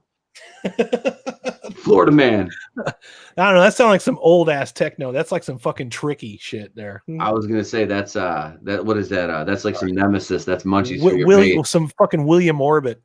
DJ. That's DJ. Fuck was that? DJ Nasty. DJ Magic Mike. Yeah. Oh god. So, a Florida man accused of trying to extort a Daytona car dealer for money and a new car has been charged with multiple new felonies after allegedly posing as a federal prosecutor in an attempt at getting the charges against him dropped. Originally, Christian Moscow, 47, was charged with trying to extort $50,000 in a car from Glenn Ritchie, owner of a branch of John Hall Chevrolet, a franchise car dealership. Moscow claimed he'd obtained the dealership's 2002 to 2004 customer sales information in May. If the dealership did not pay Moscow the money, he allegedly said in an email sent to the dealership, that he would promptly publish to all local media the fact that John Hall Chevrolet has allowed their customers' private identity information to be tossed to the curb per se. This, I believe, would devastate Mr. Ritchie's future business and, of course, expose Mr. Ritchie to a class action lawsuit that would certainly cost him millions of dollars. The information was believed to include customers' birth dates and social security numbers. Oh, shit. Moscow laterly allegedly um, told the dealership he'd be willing to sign a non-disclosure agreement and turn over the documents in exchange for the money in the car. Ritchie's assistant told Moscow to bring the documents to an attorney's office where the trade would be made, but Ritchie had turned over the emails to the local police. Moscow was intercepted by officers at the attorney's office. He had 2 cardboard boxes filled with the sales orders with him when he was arrested. He told officers that he'd found the boxes on a street corner, but Ritchie believed they'd been stolen. Later, he admitted to making the threats via his email address. Moscow was charged with burglary, petty theft, and extortion. He then reportedly tried to avoid incarceration by posing as 2 federal prosecutors. He is believed to have stolen the names of 2 assistant state attorneys, Danielle Field and Andrew Urbanach. Danielle? This dumb He motherfucker tried to be a pose woman? as Danielle? Yes. And their Florida bar ID numbers, and then establish an email account in Urbanach's name. Oh, wow. Oh, What a Jesus. fucking moron. Hey, Pete, are you writing all this down? We need to make this movie. Oh my God. Dude, this is a movie starring Will Ferrell. Yeah, this is a Will Ferrell movie for sure, dude. Will Ferrell and John C. Reilly. Yep, definitely. Tries to pose as Amy Poehler and Chris Loosely Pratt, based on a true story. Yeah. a Florida story. Yeah. Loosely based on a true story. ... A Florida story. And it keeps going. The fake email account was then used to file 2 announcement of no information motions under the prosecutor's name through the city's e-filing portal. Moscow allegedly used a filing made in another person's case and edited it to match the extortion case. Such a motion would result in charges against him being dropped. There was just one problem with the motion Moscow had filed. The state had already made an announcement of information by filing charges against him. He had filed a null prosi. The charges would have been dropped. This caught an eye of suspicious clerk at the court office, who then notified officials. Moscow's attorney also noticed the fraudulent filing. I've been working in the system since 1980, and this is the first time I've seen something like this, said State Attorney R.J. Lariza. Moscow has been charged with multiple felonies, including 2 counts of falsely impersonating a prosecutor, practicing law without authority, 2 counts of fraudulent use of identification, fraudulently acting as a state attorney, and uttering a forgery. In total, that's 4 third-degree felonies and 2 second-degree felonies. Each second-degree felony carries a maximum sentence of 15 fucking years, while the third-degree felonies carry a maximum charge of 5 years. If convicted of all charges, Moscow may be in prison for decades. Holy shit. He's currently being This held is the without kind of guy that people go to visit him at jail just to laugh at him. Yep. And say, hey, They just go to interview could I him. buy some pot from you? Yeah. What I'm going to need Dude, you to this do. guy is like the dude that hangs out in the van during a heist and tries to hack into the security systems and is like, and I'm in. Yeah, dude. Holy shit. Oh, wow. Is that insane? Like, the dude's like, I don't want to go to jail, so I'm just going to act like these guys that are going to defend Put it this me. way, Cody. If this isn't a true story, whoever wrote this, Melissa Lemieux, you are a genius. No, for real. Like What was the come plan? work, Like, come work for us. what was We want to write this. We want to do this movie. Yeah. Oh, go work for DC. They need good writers. Yeah. Or Probably Star still a Wars. better story than Birds of Prey. Let's go Probably. and see mommy. Hang on. What was his like goal? Like to like kid like I don't know, just kind of knock out the 2 like Come on. guys. I got my mic muted. Oh, you got him? Okay. Daddy, leave me alone. Like, what's his goal? Like, was he gonna just like knock him out and then tie The him only up? thing put I him in can a think of is closet? maybe he wanted to stay in prison, or he just want to see if he can get away with it. I don't know. This is most of these guys. You wonder what they were thinking. Like, they really didn't think this out before this happened. That's just the funniest fucking thing ever. I wish there was a video to it. That's just too funny. All right, guys. You ready for the next one? Yes, Yeah, sir. absolutely. Everything comes full circle, baby. Florida man woken up by a man who broke into a house and began sucking his toes. Oh no. A dude was sucking another dude's toes. Yep. Well, looks like it's time for me to hit the old dusty trail.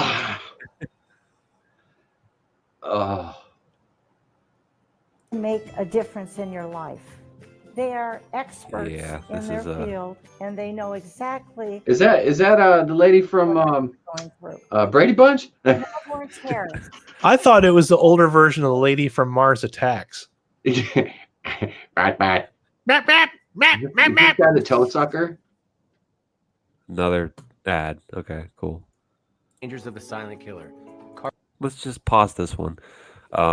Guys, this has to be the story of the year so far, even though we're not too far into the year. It's up there. Like, You gotta keep a running total. you got to keep a running total. It's got to be up there with like the iguana one, and the house one. The iguana one was fucking great too.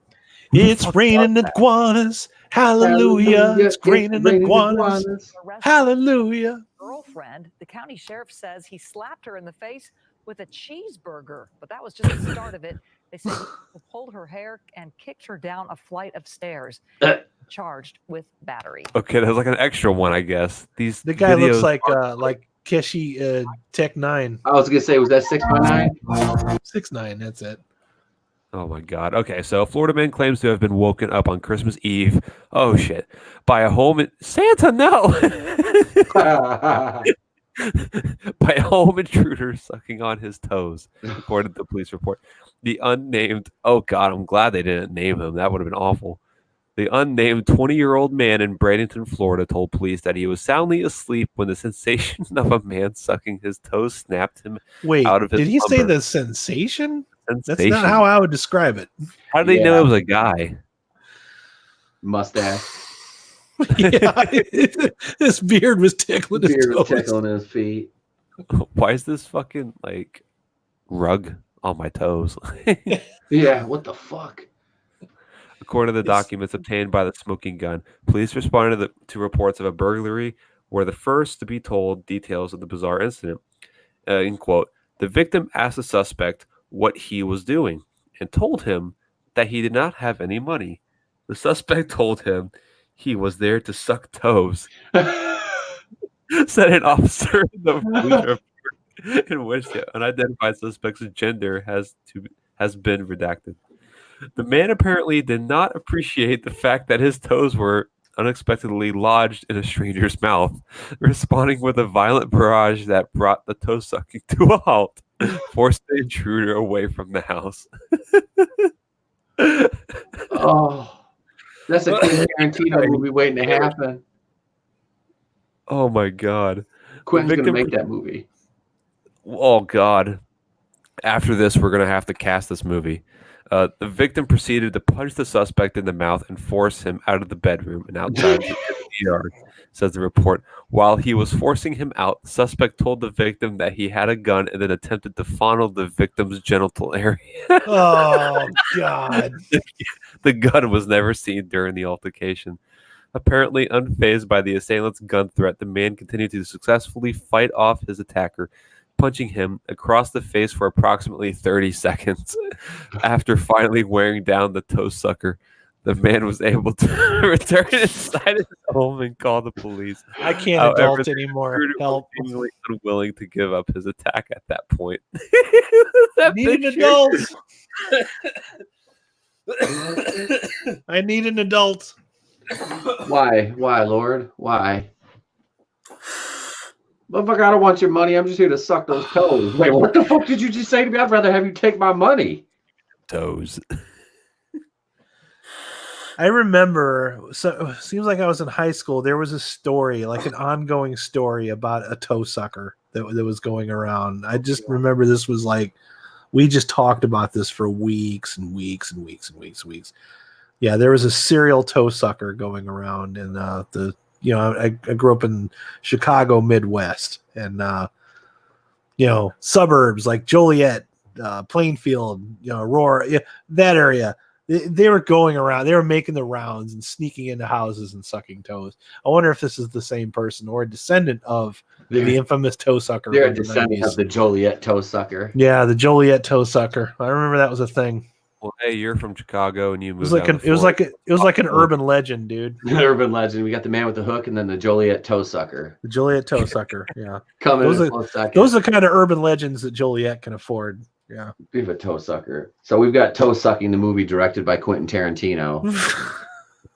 Guys, it's not even over. The man says the intruder ran back towards his house and punched out the glass in his front window. He then jumped on top of the man's car and stomped on the windshield until it broke before escaping the scene on foot. What an asshole. God, well, give me those toes, motherfucker. Give me your toes.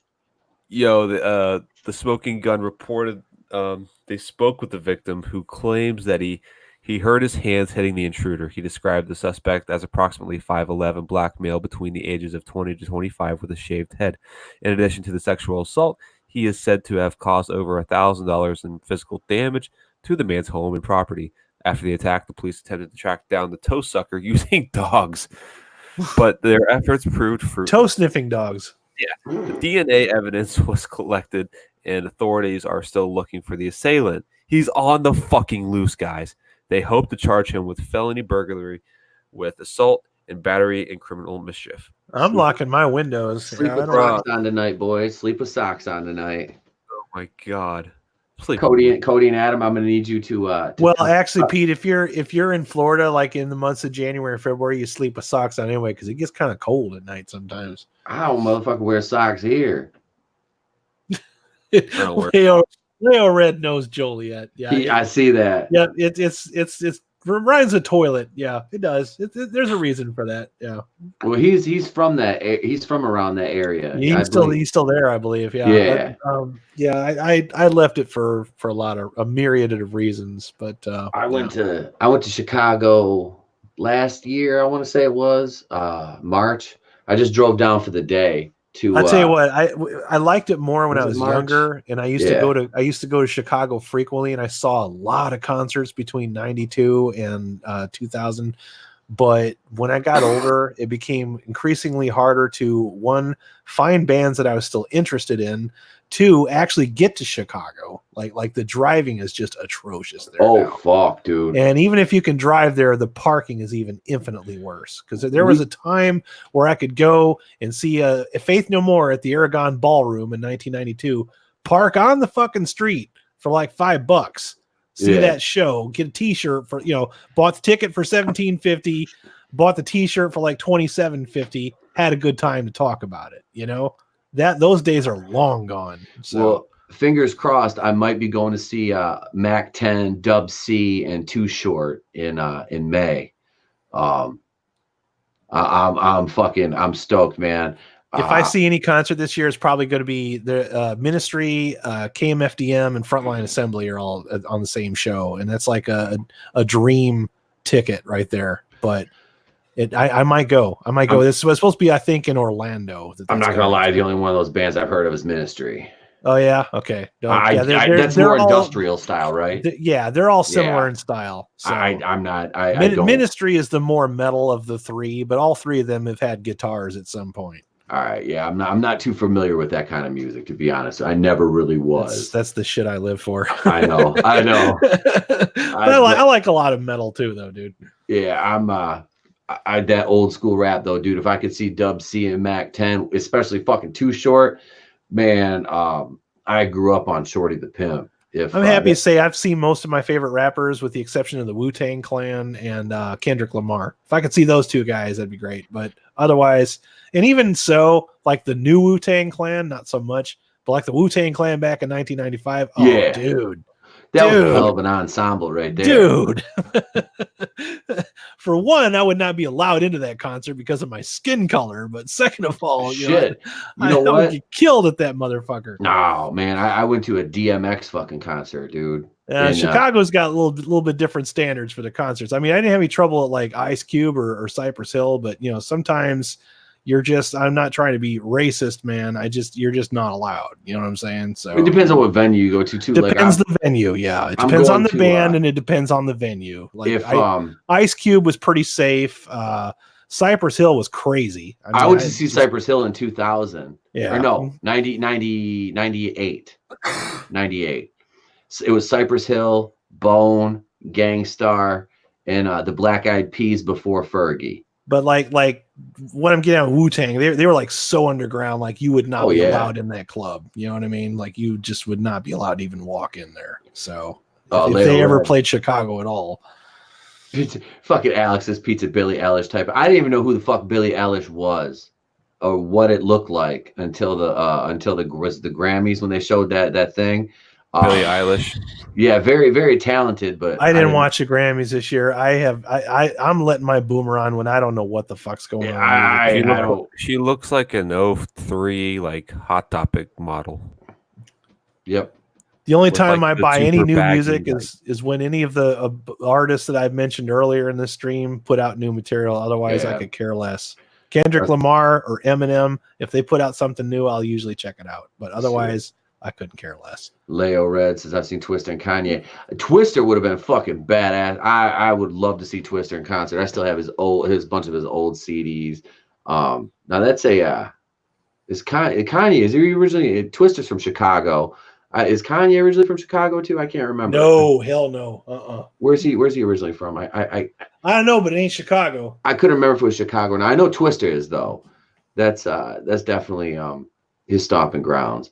But I would go see Kendrick Lamar. But no, man, that Mac 10 Too Short and Dub C concert is at the Fox Theater in Detroit, which is one of the Kendrick Lamar's on another level. And if you went to a Kendrick Lamar concert, it would be like an arena type show, sold out tickets in minutes. You know, I mean, that guy is he's in his own fucking universe. And Leo Red said Kanye's from Chicago. I thought so. Thank you. Oh, okay. Thank you. I thought he was.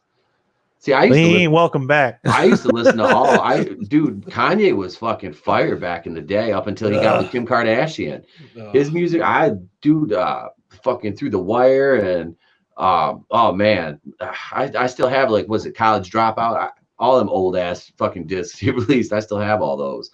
Same thing with Twister.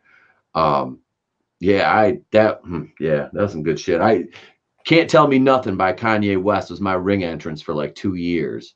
That was like my whole gimmick was like based on Kanye for a minute when I was wrestling. So yeah, it was. And then I switched over to I had Young Jeezy was R.I.P. was my entrance music for a while, but it was the remix. So you had the silenced gunshots at the beginning of it, which was kind of neat. Before I come down to the ring, hear like 6 gunshots. And we were in Detroit too, so it was nothing out of the ordinary. Cody is really quiet. Are you a rap fan, Cody?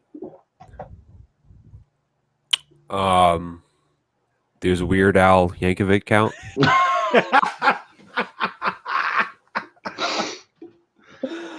Oh, yeah, that answers the question. Yep. Bumbacat, rude boy.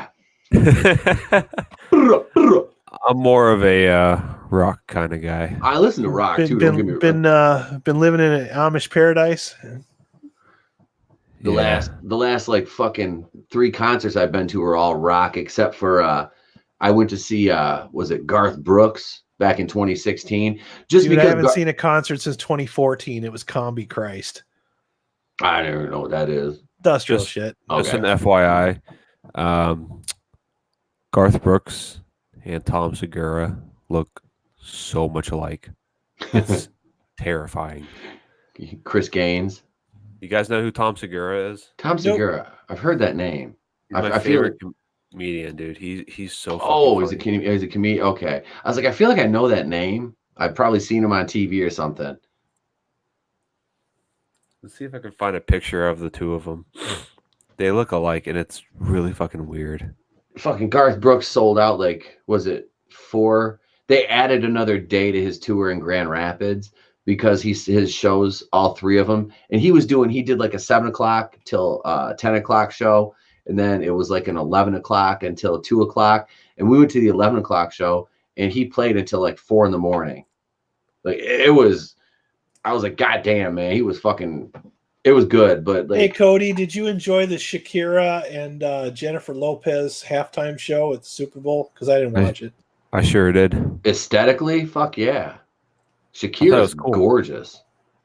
I thought it was really cool. Oh, Shakira killed. I could care less about J-Lo. I know. J-Lo's hot, you know, she's six, but I mean, Hustlers didn't do shit at I don't think that was like a big success story as a movie. Nope, the only thing that came out of that was the thong scene, and you can YouTube that shit. Yeah. I don't, you know. If you're really obsessed with her butt, like I think she thinks that people are more obsessed with her butt than they really are. I've been staring at her ass since like 1999, and I'm good. There's a lot more younger asses I like to look at. I don't mean to be, but I'm kind of more partial to Eva Mendes. You know what I'm saying? Yeah, dude. All About the Benjamins with her. Oh fuck. Hitch. Hitch. And pretty much any movie with Eva Mendes. I mean, yeah. She was in Training Day. Remember that? I do remember that. She was fully nude in that. Yes, she was. I went to see Training Day opening night in the theater. And you talked about being out of place in a movie theater. Me and my girlfriend looked like dots on a map. I mean, it was we were like the only two white people in the entire theater. I got a little nervous like for a second when I was at what was it? Bad Boys for Life. But then, like, by the time I left the theater, it was like about as diverse as you could get, and everybody was having such a good time there. And also, I realized I'm not in Chicago anymore. I'm in Florida. People have different attitudes down here. The racism is not as thick here as it was where I came from. Yeah, you know. So I didn't feel that anymore because like I was talking to people I didn't even know, you know, and I felt I had a lot of fun at that movie, man. Like it was great. I'll never forget when I was at Training Day. I was in Lansing, Michigan, at the was it the AMC theater right there by the by where the Deja Vu is, the strip club, and me and my girlfriend just left the theater. Training Day just ended, right? Is Deja Vu like a chain? Because I know they had a Deja Vu in Chicago as well. Yeah. It's I can't remember if I've been to it or not. Because like I said, I used to drink a lot. They don't serve alcohol at the ones up here. Okay. Because they don't they get fully nude. And if they get fully nude in Michigan, they can't serve alcohol. Gotcha. So, one of those laws. Gotcha. Yep. That's why I like Canada, because it's like the strip clubs are fully nude and full contact. But that's another time and it's another story off air. That's another stream. Yeah. The Patreon stripper reel. Yeah, Patreon. That's coming. That's Patreon members only content. Patreon exclusive. Yeah. Get me up to 200 subscribers, and you'll get that motherfucking shit. But no, I was standing outside the bathroom because my girlfriend had to go to the bathroom, and I'm standing out there, and this they were probably about our age, because I was only like 21 when that movie came out. Younger black couple. The guy come up to me, "Excuse me, sir." He goes, "Is this the exit?" And his girlfriend looked at me, and she goes, "Honey, stop bothering him. He doesn't work here." And I was just like, "What?" I looked and I just had like jeans and like a t-shirt on. I was just kind of standing there by the wall with my arms folded, and he thought I was like working there or something. I was like, I think the exit's down that way though. They just kind of laughed. He's like, "Oh, I'm sorry." I'm like, "I'm just sitting here by the bathroom." My girlfriend comes out. She goes, "What's so funny?" I was like, "I don't know. I just got asked for directions to the exit." I was like, "And down here we have the exit here, and concessions are that way." I was just like, I don't know. I mean, you can give me a tip for telling you where the exit is if you want. But Training Day was fine. I didn't have any issues in the theater. It was pretty weird. Like you said, we were down in Lansing. It was a nice theater. It was fun. The movie was kick ass. It was the same thing with Barbershop. I went to see Barbershop over in Grand Rapids, and we was like the only white couple in the theater. But I thought that movie was fucking hilarious. It was cool. The second one was Beauty Shop was, but no, those movies were. Of course, I couldn't. Yeah, Ice Cube in it. The first one did, so of course I was going to watch it. Yeah, it's like Jordan Peele says. It's like the scariest thing is being like the only black guy in a room full of white people. And for some reason, I think I get where he's coming from, except completely reverse it. Yeah, it's like I want to make sure that like I'm not making somebody else feel uncomfortable. You know what I mean? Because it's like I don't know. It's weird. I've been in wrestling locker rooms that are like that. I've been in locker rooms where there's only like a couple black guys, and I've been in locker rooms where like I'm like one of like 4 white dudes. You know what I mean? Like it just depends. Dude, I went to a high school where I It's- was one of 4 white dudes. So our high school was like 99. You didn't say shit. And you had to make sure you knew who your friends were. You know what I mean? So our fucking whole school system was like 99.999% white. My high school wasn't too different from class of 1999. All right, it was pretty close to that. So. Yeah. Maybe without the guns, but definitely everything else. Yeah. It was crazy robot teachers. Yeah. Oh, we had some. Yeah. Robot teachers. Pretty sure my gym teacher was a robot. There was robot gym teachers. My stepmother was an alien. There's a deep cut. I watched that last night, that Blu-ray. I've got all kinds of stuff to talk about. My stepmother's an alien? No, class of 1999. Oh, I was like, no fucking way. I watched it with the commentary, and I watched all the special features, so I know a lot about that movie now. I just saw this meme. It says, Billie Eilish's music saved my life. I was in a coma, and the nurse put one of her songs on, and I instantly woke up to turn that shit off.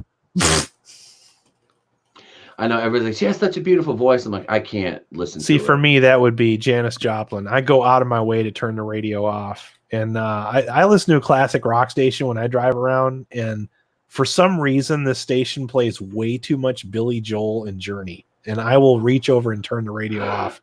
I will also turn the radio off if I hear anything from Jimmy Buffett. I can't fucking stand that. I don't like Jimmy Buffett. I fucking hate Jimmy Buffett, dude.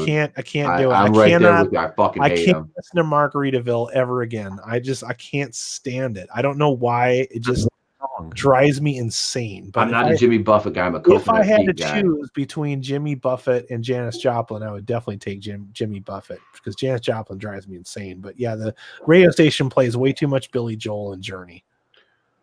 Yeah, I can't stand Journey. Yeah, they're Journey. overrated, dude. So They're overrated. I like them. I don't. It's not my favorite band. AC/DC too. I can't stand AC/DC. Okay, I don't mind. I'll see you guys later. I'll see you guys later. You're talking about AC/DC. Now I'm out. You're about to be thunderstruck. Spare me. Great balls of fire. I've got big balls. At least AC/DC is catchy. Journey is just pretentious as fuck, man. It's like I like those ballads they do, though, man. I fucking love it. You remember that skit when the guy used to the greatest band in the world, Tenacious D. I'm pretty sure they were making fun of Journey when they wrote that song. Oh yeah, it's like they're that band. Yeah. Yep. I still like them. I saw them in concert when I was a kid, though. I have guitar picks and stuff from Journey. Sell it. And REO Speedwagon, which is another band I really buy yourself a new casting couch with it. I know this one's getting a little worn out on this end for my big ass. Hold on, Pete. Stand up. Turn around. Why? You're on the casting couch. I ain't shaking my. You want this job or not? If you would have done that, you would have officially been his cam whore. He was setting you up for that, right? Like, you're a webcam Pete, do you want whore. this job or not? We have to make sure you'll be able to, be in the business. Let me give that look. That little. No, Link hates Metallica. You know what? I don't like the band, but those first 4 albums they did, holy shit. Ride the Lightning. Yeah, especially Ride the Lightning. Those first 4 albums, if I said those were anything less than great, I'd be lying to you. All right. I am definitely a fan of the big 4, like Metallica, Slayer, Megadeth, and Anthrax. I have stuff from all of them. So I like maybe Megadeth. Maybe it's my age, I got turned on to Megadeth a little bit later, but I always loved Anthrax and Suicidal Tendencies was another one. But I used to listen to them. Yeah, the big 4, like the big 4, I have that on Blu-ray. I'm like, I'm not gonna miss this. Like I can't afford to go to the concert, but I'm sure as shit gonna buy the Blu-ray. And it's nothing short of great. Those bands are few and far between now, but when they were all in their prime, man, they put out some of the best metal that was ever made. Ever. I turned down, and I wish I wouldn't have done this now. New Year's Eve 1999, I had tickets to go to Whiplash Bash at the Silverdome, which was Metallica, Ted Nugent, and who was it?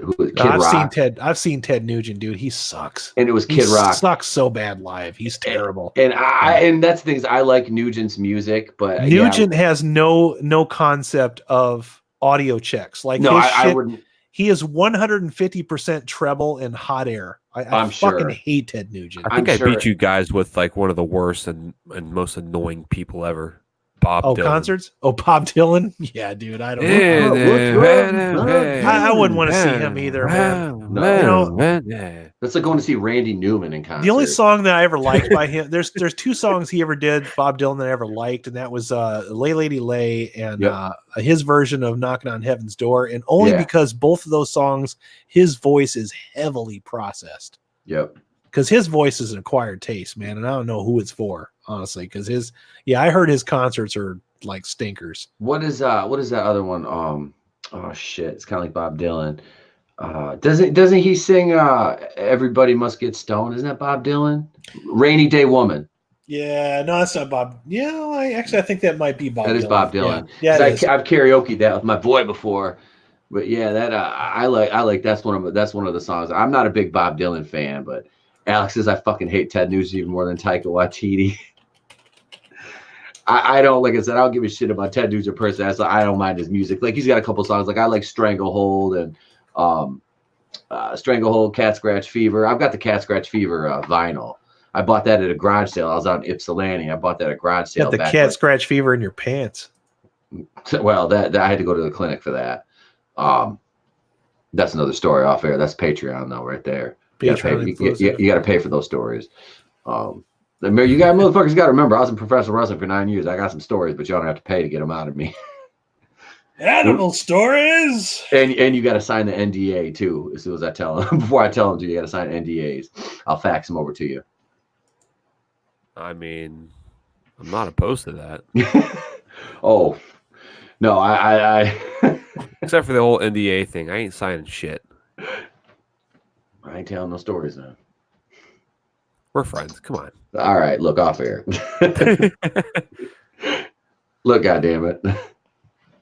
I have to say, I'm more of like a Katy Perry guy than I am like, Journey. But well, fuck, I'd watch Katy Perry all day. Not crazy. Yeah, fuck her music. I just want to look at her. Yep, weird. I didn't mind her music back in like. She's got a good voice. She does, man. She has a really good voice. I like that song. If we're going to talk about pop singers, though, I'm a Lady Gaga fan. Oh, she's brilliant. I'm not afraid to admit it. There was a time where I wanted to see Lady Gaga in concert, and then I saw her concert special on HBO, I think it was, and I realized that there are no straight men in that entire audience, and I gotta admit, it was a little weird. And also, she talks way too much in between her songs. It's like, that's kind of a peeve of mine. I don't like to go to a concert and listen to somebody talk. I want to listen to them play their songs and do the hell out of it. Maybe say thanks for coming to see us, and that's it. I don't want to hear stories or preaching. And Gaga was really into that for a while there, man. She's kind of toned it down over the last couple of years, ever since she hooked up with Tony Bennett. But I'm kind of glad I didn't go see her live, because right after Born This Way came out, I think I really wanted to go see her. I was like, man, her music like gets stuck in my head, and it's like just hypnotic, and it's not even that dance, man. It's not even that I think she's that good looking. It's just I was introduced to Lady Gaga from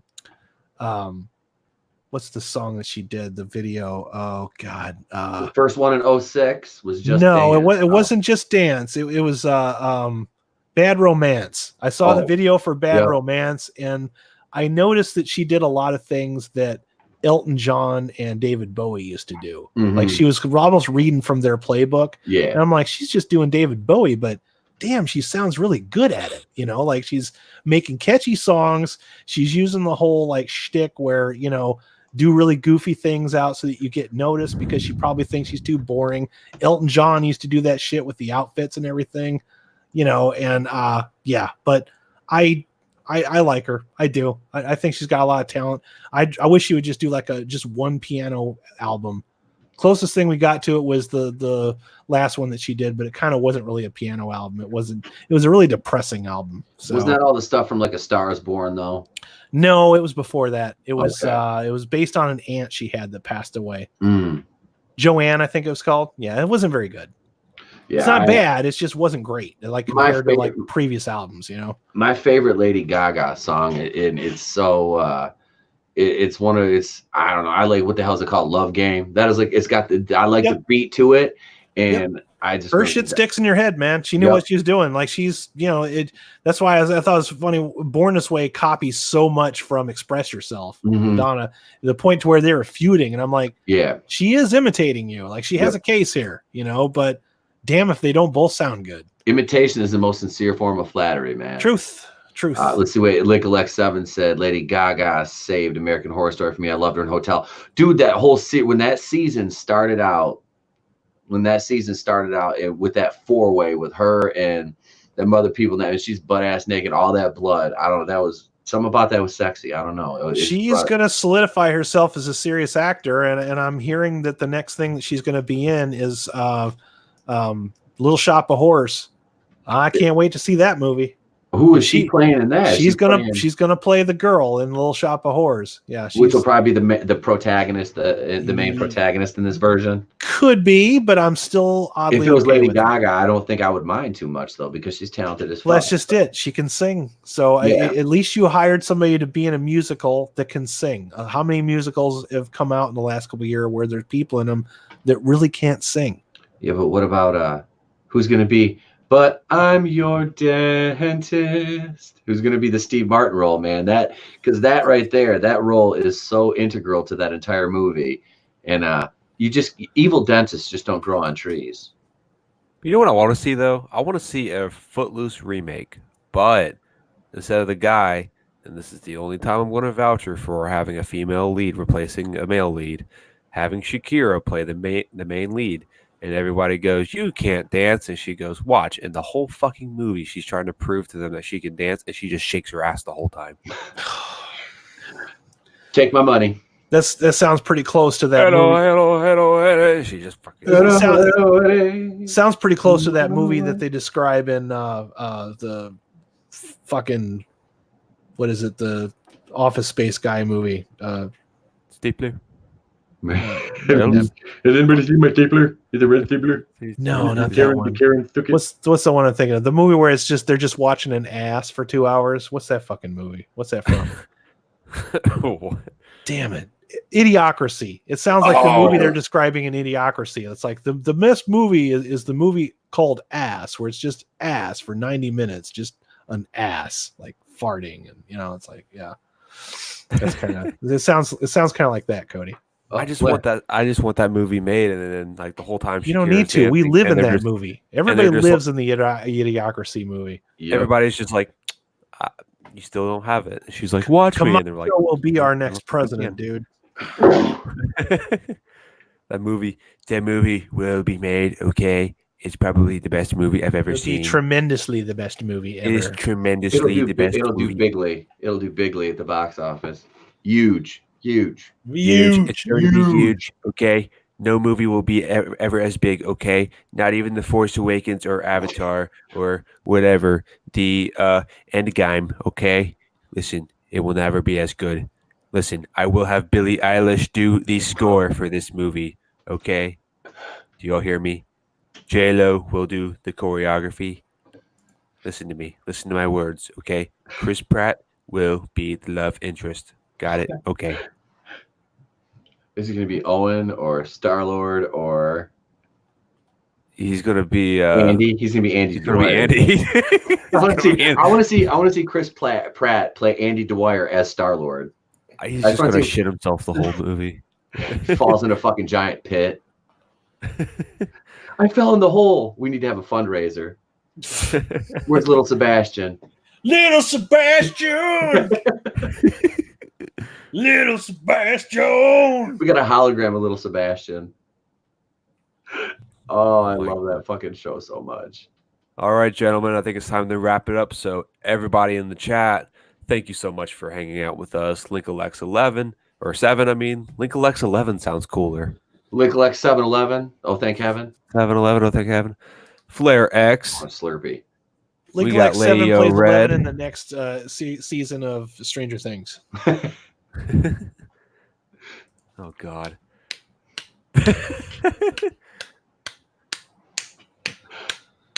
You okay there, buddy? He glitched. Like a GIF over there. All right, guys. You guys want to say anything to wrap up the show? My name is Jeff. My name is Jeff. Mini Majif? Is that what was Johnny Knoxville's name from Ringer? Fuck if I know. Oh God. Fuck, You know what I'm talking about. Yep. 7-Eleven, no Slurpees for you. Damn it. Gender Shit, swap what the evil dentist with Ruby Rose. Alex, take my money right now. Raiders Lost Flicks live on Friday. Reptilicus, Class of 1999, and Forbidden World. Be there. 8:30 p.m. Eastern Standard Time. Yeah, I'll be there. I'll be there. And let's see. I guess this is the point where I plug my channel. You can go over to eTemple Queens, the place to be reviews. Subscribe. I've got a bunch of Birds of Prey videos up. There's a ton of videos up. Enjoy the Batwoman reviews. I do very comprehensive Batwoman reviews, as heard on World Class Bullshitters.